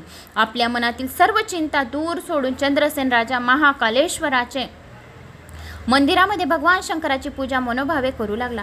इकडे त्याच्या प्रधानांनी आपल्या सैन्याला राज्याला वेढा घातला. राजाच्या सैन्याशी युद्ध करण्याचा हुकूम दिला. हर हर महादेव अशी गर्जना करीत होता. सैन्य बाहेर पडले. दोघांच्या सैन्यात घनघोर युद्ध सुरू झाले.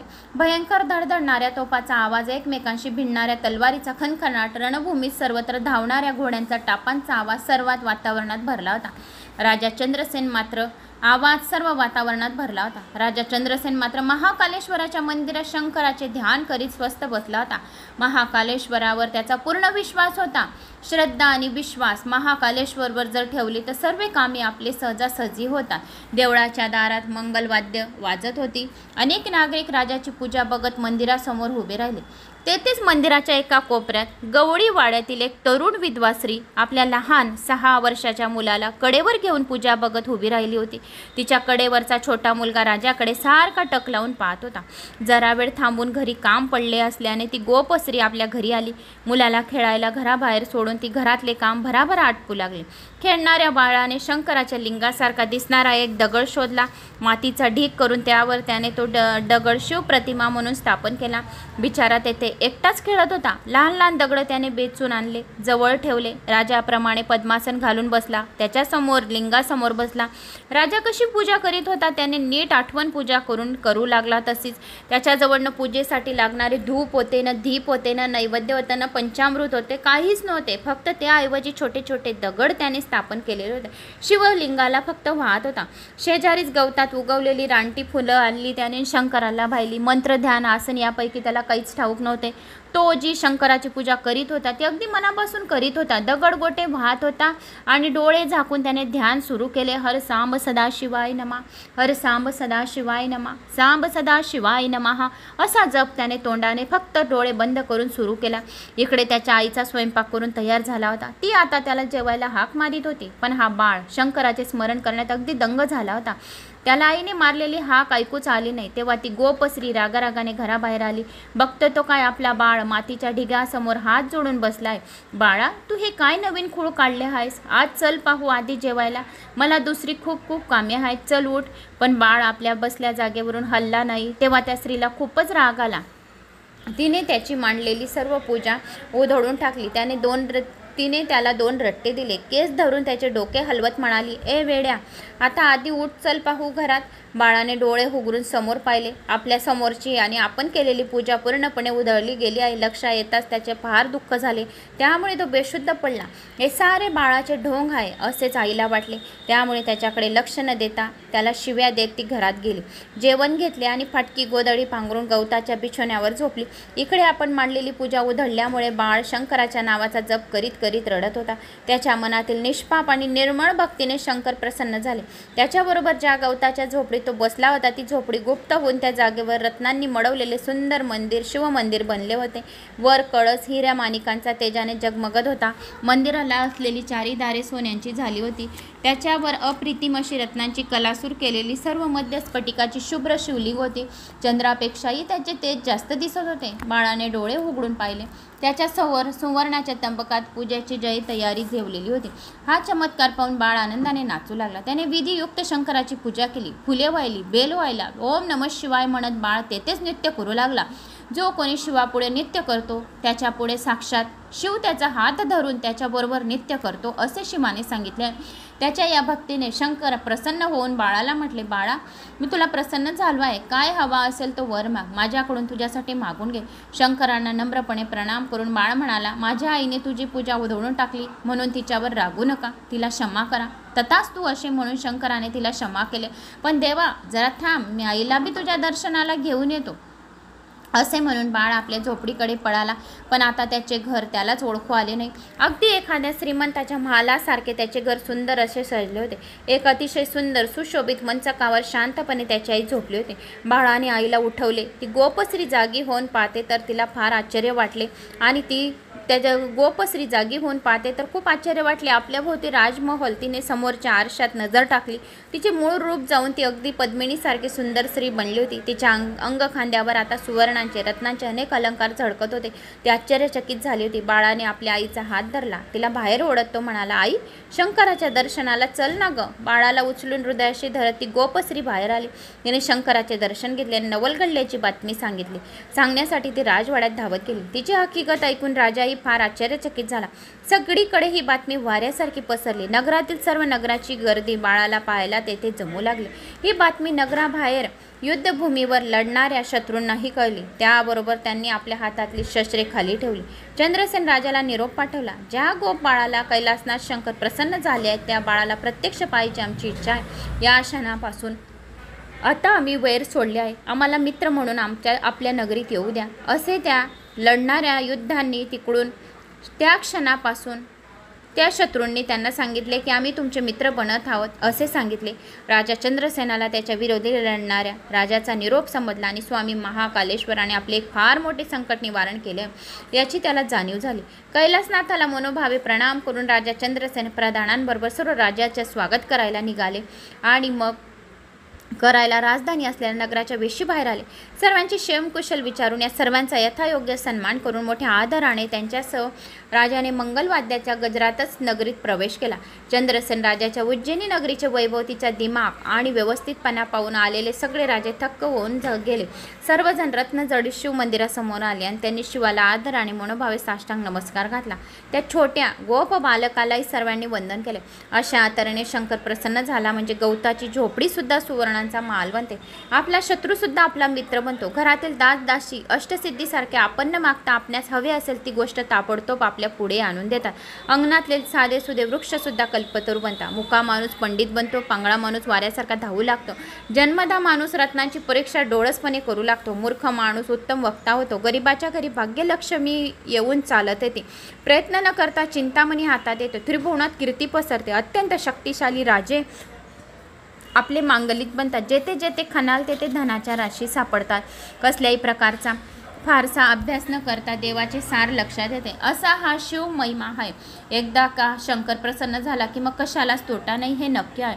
तेथे जमलेले सर्वजण चंद्रसेन राजाची आणि छोट्याशा गोप बाळाची स्तुती करीत होते.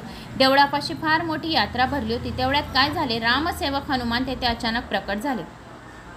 तेथे असलेल्या सर्वांनी हनुमानाला आदराने नमस्कार केला. हनुमानाने ते 6 वर्षाच्या गोप बाळाला अतिशय प्रेमाने आपल्या हृदयाशी धरले. त्याच्या मस्तकावर आपला उजवा हात ठेवून उत्तम असा आशीर्वाद दिला. त्याला शिवपंचाक्षर मंत्र सांगितला. प्रत्यक्ष शंकराने जणू काही स्वतःच गोप बाळाला मंत्र सांगितला. सोमवार, शिवरात्र या व्रताची संपूर्ण आणि साध्य म्हणजे सविस्तर अशी माहिती दिली. मारुतीच्या कृपेने तो गोप बाळ 14 विद्यात आणि 64 कलात अतिशय पारंगत बनला. नंतर मग मारुतीने त्याचे नाव श्रीकर असे ठेवले. सर्वांनी शंकराचा, मारुतीचा आणि श्रीकराचा अतिशय आदराने जय जयकार केला. देवांनी आकाशातून सर्वांच्यावर पुष्पवृष्टी केली. नंतर हनुमान श्रीकराला म्हणाले, याच्यानंतर तुझ्या 8व्या पिढीत राजा नंद जन्मेल. त्याचा पुत्र म्हणून श्री विष्णू कृष्ण रूपाने त्याच्या पोटी अवतार घेतील. त्या अवतारात ते शिशुपाल कसे कौरव वगैरे दुष्टांचा नाश करतील. सज्जनांच्या रक्षणाकरता भगवान नेहमीच अशा तऱ्हेने अवतार घेत असतात. असे बोलून हनुमान जसा अचानक प्रकटला तसाच गुप्त पण झाला. ज्याचे गुरु प्रत्यक्ष हनुमान त्या श्रीकराचे भाग्य आता आपण काय वर्णावे.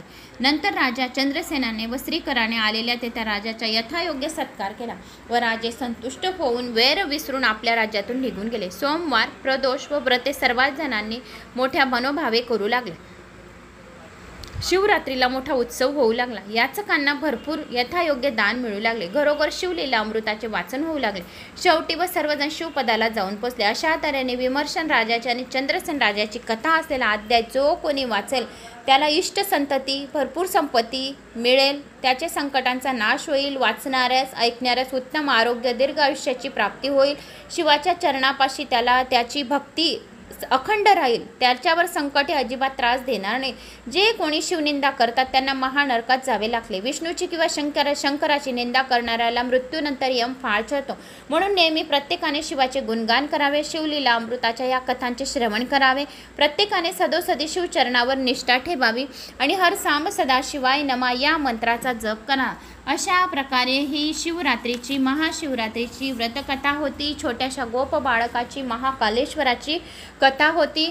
महाकालेश्वराचे जो कोणी ध्यान करतो, जय श्री महाकाल बोलतो, त्याच्यावर महाकाल कृपा करतो. जय श्री महाकाल बोलल्याने महाकाल आपली पदोपदी रक्षा करतात. म्हणून जय श्री महाकाल घराबाहेर निघताना, जाताना, उठताना, बसताना, गाडीवर बसताना महाकालेश्वर आपल्या सोबत राहतात. म्हणून महाकालेश्वराचं नाव सदोसदी हर सेकंदात घ्यायचेच पाहिजे. महाकालेश्वर पदोपदी आपली रक्षा करतात, आपल्याला चांगली सद्बुद्धी देतात आणि जे हवे असेल ते आपली इच्छा पूर्ण करतात. तर कमेंट्समध्ये जय श्री महाकाल नक्की करा. आज आपण या व्हिडिओच्या माध्यमाने ऐकणार आहोत श्री शिवलीला अमृत अध्यायमधली सत्यरथ राजाची कथा, प्रदोष व्रताची कथा आहे. तर ही कथा खूप छान आहे. सर्वांनी ही कथा नक्की ऐकावी. प्रदोषाच्या दिवशी, पौर्णिमेच्या दिवशी, शिवरात्री, अमावस्या, दुर्गाष्टमीला पण आपण ऐकली ही कथा. तरीसुद्धा आपल्याला 4 पुरुषार्थ लाभल्याची पुण्यफळाची प्राप्ती होते. तर आपण आज ही दुर्गाष्टमी, प्रदोष, शिवरात्री यांची कथा ऐकूया. श्री गणेशाय नमो नमः. कोणी चॅनलला नवीन आलं असेल तर लाल बटनवर सबस्क्राईब करा, ऑलवर क्लिक करा, जास्तीत जास्त जणांना शेअर करा. कुठून कोणत्या गावात तुम्ही माझा हा व्हिडिओ ऐकत आहोत आपल्या गावाची कमेंट्स नक्की करा. सदाशिव ही 4 अक्षरे जो नेहमी मनोभावे उच्चारतो तो शिवाचे पूजन करीत असतो. जो शिवनामाच्या जपाने शुद्ध झालेला आहे त्याला कोणत्याही प्रायश्चिताची गरज नाही. शिवनामाचा महिमा आगाध आहे. जो प्रदोष व्रत नेहमी पाळतो त्याला आयुष्यात काहीही कमी पडत नाही. ही गोष्ट त्रिवार सत्य आहे. ज्याला आयुष्य, आरोग्य, सुख संपत्ती, संतती आणि दिव्य ज्ञान सहजासहजी आणि भरपूर प्रमाणात हवे असेल त्याने प्रदोष व्रत मनोभावे करावे. हे व्रत केले की त्याचे दारिद्र्य आणि दुःख 6 महिन्याच्या आत नाहीसे होते. 1 वर्षभर प्रदोष व्रत जर केले तर चांगले असे ज्ञान प्राप्त होते. 12 वर्ष प्रदोष व्रत आचरण्याच्या घरी भाग्यलक्ष्मी स्वतःहून चालत येते.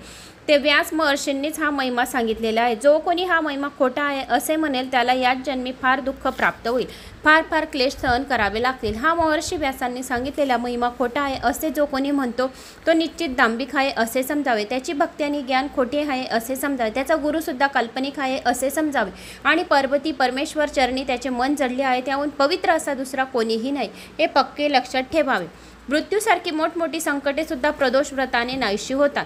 आता मी एक कथा सांगतो ती ऐका. असे म्हणून सूत शौनिक आणि ऋषींना शिवमहिमा दाखवणारी एक कथा सांगू लागले. फार फार पूर्वी विदर्भ देशात सत्यरथ नावाचा एक राजा राज्य करीत होता. तो महापराक्रमी होता, धर्मशील होता, परंतु तो शिवाचे भजन पूजन मात्र कधी करत नसे. त्यामुळे एकदा काय झाले, शाल्व देशाचा राजा आपले फार मोठे सैन्य घेऊन राजा सत्यरथावर चालून आला. दोघांमध्ये 7 दिवस घनघोर युद्ध झाले. शेवटी राजा सत्यरथ युद्धात मारला गेला. शत्रूने सत्यरथ राजाच्या नगरात प्रवेश केला. सत्यरथ राजाची राणी गरोदर होती.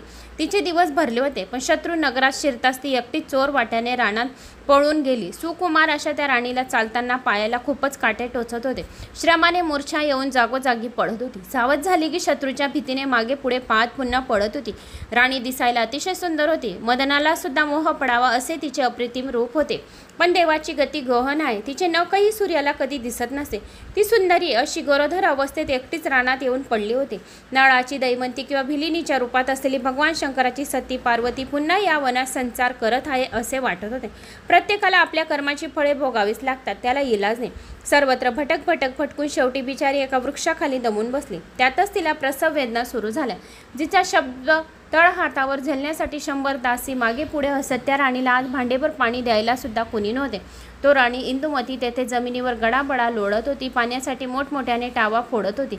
पण ऐकणार कोण? थोड्या वेळात ती त्या झाडाखाली प्रस्तुत झाली.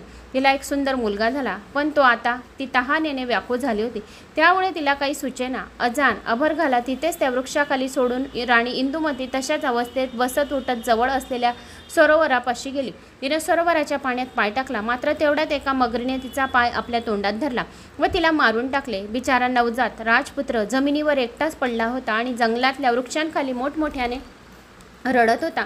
त्याच रस्त्याने उमा नावाची एक ब्राह्मण विधवा येत होती. तिच्या कडेवर 1 वर्षाचा लहान मुलगा होता. तिला ही जगात नात्याचे कुणी नव्हते. या चिमण्या बाळाला पाहून तिला मनामध्ये फार दया आली. नाळसुद्धा न कापलेला हा सुंदर बाळ येथे कसा आला तिला काहीच समजेना. हा कोणत्या बरं जातीचा असेल? त्याला आपण उचलून घ्यावे की नाही? आपण उचलून घ्यावे तर या जंगलातील हिंसूपशी याला मारून टाकतील. काय करावे बरं? क्षणभर तिला काहीच सुचेना. त्याला तेवढ्यात एका यतीच्या वेशाने भगवान शंकर तेथे आले. त्यांनी सांगितले, तू हा बाळ जरूर आपल्या घरी ने. याच्यामुळे लवकर तुझा भाग्योदय होईल. हा क्षत्रिय कुमार आहे, तरी पण स्वतःच्याच मुलासारखा तू त्याचा सांभाळ कर. मात्र दुसऱ्या कोणालाही ही गोष्ट सांगू नको. एखाद्या दारिद्र्य माणसाला परीस सापडावा. चिंतामणी रत्न अशा दारिद्र्य माणसाच्या आपाप पुढ्यात येऊन पडावे किंवा मेलेल्याच्या मुखात आपाप अमृत पडावे. तसा हा बाळ तुला आता सापडला आहे. त्याचे पालन नीट व जीवाभावाने कर. एवढे सांगून शंकर लगेच गुप्त झाले. मग उमेने 2 पुत्र घेऊन प्रवासात सुरुवात केली. स्वतःच्या मुलाचे नाव तिने सुचिव्रत ठेवले व राजपुत्राचे नाव तिने धर्मगुप्त असे ठेवले. दोघांना कडे खांद्यावर घेऊन ती गावात घरोघर भिक्षा मागित असे. कोणी विचारले तर हे माझ्याच पोटचे 2 मुलगे आहेत असे ती सर्व विचारण्यांना सांगत असे. अशा तऱ्हेने 2 मुलांना घेऊन फिरता फिरता ती एक चक्र नावाच्या नगरात आली. तेथे तिला एक सुंदर व मोठे शिवालय दिसले. शिवालयात अनेक थोर ऋषी बसले होते. त्यावेळी तेथे शिवाची आराधना सुरू होती. महान श्रेष्ठ अशा शाडिल्य ऋषीच्या देखरेखीखाली त्या मंदिरात यज्ञयाग सुरू होता.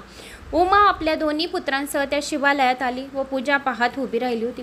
धर्मगुप्ताकडे आपल्या तेजस्वी डोळ्यांनी निरखून पाहत शाडिल्य ऋषी म्हणाले, अरे रे रे, दैवाची गती किती विचित्र आहे पहा. खरे तर हा राजपुत्र पण आज दीन होऊन गरीब होऊन येथे भिक्षा घेण्यासाठी आपल्यासमोर आलाय. उमेने शाडिल्य ऋषीचे नम्रपणाने पाय धरले व त्यांना म्हटले, महाराज, आपण तर त्रिकाल ज्ञानी आहात. तुम्हाला भूत व भविष्य आणि सर्व काही समजते. महाराज, आपण माझ्यावर कृपा करा आणि याचे आई वडील कोण आहेत, जिवंत आहेत की मेले आहेत हे मला सांगा. तेव्हा तिला उठवत शाडिल्य ऋषी म्हणाले, या राजपुत्राचा पिता सत्यरथ नावाचा एक राजा होता. एकदा काय झाले, हा प्रदोषाच्या वेळी भगवान शंकराची पूजा करीत बसला होता. तेवढ्यात त्याच्या शत्रूंनी त्यांच्या नगरावर हल्ला केला. नगराला सर्व बाजूंनी वेढा पडला. तेव्हा शंकराची पूजा तशीच सोडून तो शत्रूशी लढायला रणांगणात गेला. शत्रूंना ठार मारले हे खरे, परंतु नंतर पूजा पूर्ण न करता सत्यरथाने जेवण केले. पूजा पूर्ण करण्याचे विसरून गेला. त्यामुळे तो या जन्मात अल्पायुष्य होऊन मरण पावला. म्हणून कोणीही चालू असलेली भगवान शंकराची पूजा सोडू नये. जो कोणी भगवान शंकराची अर्धवट पूजा करून सोडून जातो, आरती न करता उठून जातो, त्याच्याकडून आई वडील हिरावून जातात. त्याच्या आईने सुद्धा कपटेने आपल्या सवतीचा प्राण घेतला आणि तिला मारून टाकले. हा राजपुत्र धर्मगुप्त याने मागच्या जन्मी शंकराचे कोणतेही व्रत अजिबात केले नाही, म्हणून आता जन्मतः हा आई वडिलांना फारका झाला. म्हणून प्रदोषाच्या वेळी मनापासून भक्तीने शंकराचे पूजन करावे. कधीही कुठेही शंकराची पूजा अर्धवट करून उठू नये. प्रदोष काळात देवी पार्वती समोर भगवान शंकर स्वतः नृत्य करीत असतात आणि सरस्वती वीणा वाजवत असते. पुरोहित सुस्वरी बासरी वाजवत असतात. लक्ष्मी छानसा ताल देत असते, तर भार्गवी मधुर आलाप घेत असतात. शिवाचा परम मित्र जो यक्षपती तो हात जोडून समोर उभा असतो. सगळेच्या सगळे यक्ष, गण, गंधर्व, किन्नर, देवते ते सभोवती उभे राहून शंकराचे नृत्य पाहत असतात. असा हा भाग्यवान प्रदोष काळ आहे. मुनिराज, आपण मला एवढे चांगले व बहुमोल असे ज्ञान दिलेत. मी आपल्याला आता शरण आलेली आहे. आता माझा हा पुत्र दारिद्र्य का झाला हे सांगाय. उमा विनयाने म्हणाली, तुझ्या या पुत्राने मागच्या जन्मी खूप पैसा मिळवला, अन्यायी मार्गाने संपत्ती जमा केली, पण दान मात्र कोणालाही अजिबात केले नाही. शंकराचे पूजनही कधी केले नाही. तसेच तर परअन्न चोरून खाल्ले तर जीभ जळते, दुसऱ्याचा पैसा हिरावून घेतला तर घेणाऱ्याचा हात जळतो. तसेच परस्त्रीशी अभिलाषा धरली तर अभिलाषा धरण्याचे डोळे जळतात आणि अंधत्व येते. हे लक्षात ठेवायला हवे. शाडिल्य ऋषी त्या स्त्रीला उमेला म्हणाले. मग उमेने आपल्या दोन्ही पुत्र आदराने ऋषीच्या पायावर घातले. ऋषींना त्यांना पंचाक्षर मंत्र दिला. ओम नमः शिवाय हा मंत्र दिला. प्रदोष व्रत करा असे सांगितले. पक्ष प्रदोष, शनी प्रदोष, सोम प्रदोष हे जास्त महत्त्वाचे असतात. त्रयोदशीत काही खाऊ नये, सत्कर्म करावे. 3 घटका रात्र झाली की अतिशय भक्तिभावाने शंकराची पूजा करावी. प्रथम गायीच्या शेणाने भूमी सारवावी, नंतर तेथे कर्दळी केळीचा छानसा मंडप तयार करावा, त्यावर सुगंधित फुलांच्या माळा तयार कराव्यात. आपण स्वतः शुभ्र वस्त्र, पांढरे वस्त्रे नेसावे, पांढरे गंध, पांढरी सुवासिक फुले घ्यावेत आणि मग आपल्या समोर श्री शंकराचे लिंग स्थापन करावे. मनोभावे यथा सांगवी यथाविधी शंकराचे पूजन करावे. दक्षिण भागाला मूर्तकांची पूजा करावी. उजव्या बाजूला अग्नी असावा. याचप्रमाणे गजानन, अष्ट महासिद्धी, अष्टभैरव यांची योग्य प्रकारे मनोभावे पूजा करावी. 8 दिशांचेही पूजन करावे. पूजा झाल्यानंतर पवित्र मनाने शिवाचे ध्यान करावे. तो गौरीनाथ मनाने अतिशय निर्मळ आहे, कोटीचंद्राच्या प्रकाशासारखा अतिशय शीतल आहे. असा सनातन पूर्ण ब्रह्माची पूजा आपण मनापासून व यथासांग केल्याने आपल्या मनातील इच्छित कार्य पूर्ण होते. उमेने समोर ठेवलेला धर्मगुप्त आणि सुचिव्रत या दोघांना ऋषींनी असा उपदेश केला. मग ते दोघंजण काही दिवस एक चक्री नगरातच राहिले. दोघांनी 4 महिने प्रदोषव्रताची मुनींनी सांगितल्याप्रमाणे अगदी मनापासून आचरण केले. शिवपूजेची चोरी करणे तर सर्वात मोठे पाप आहे आणि प्रसाद तीर्थ चोरून घेणे ब्रह्महत्येसारखे मोठे पाप आहे. अशा रीतीने ते दोघंजण शुद्ध मनाने भक्तिभावाने प्रदोषव्रत आचरत होते.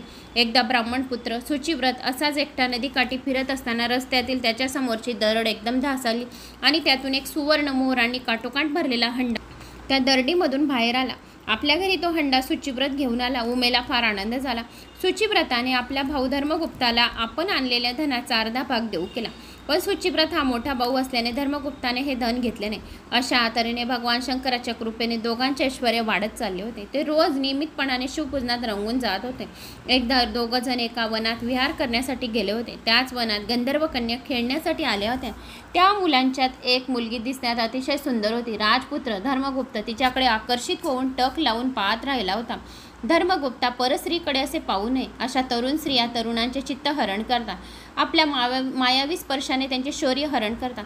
अशा स्त्रियांचा सहवास घेणे म्हणजे केवळ अनर्थाला कारण आहे.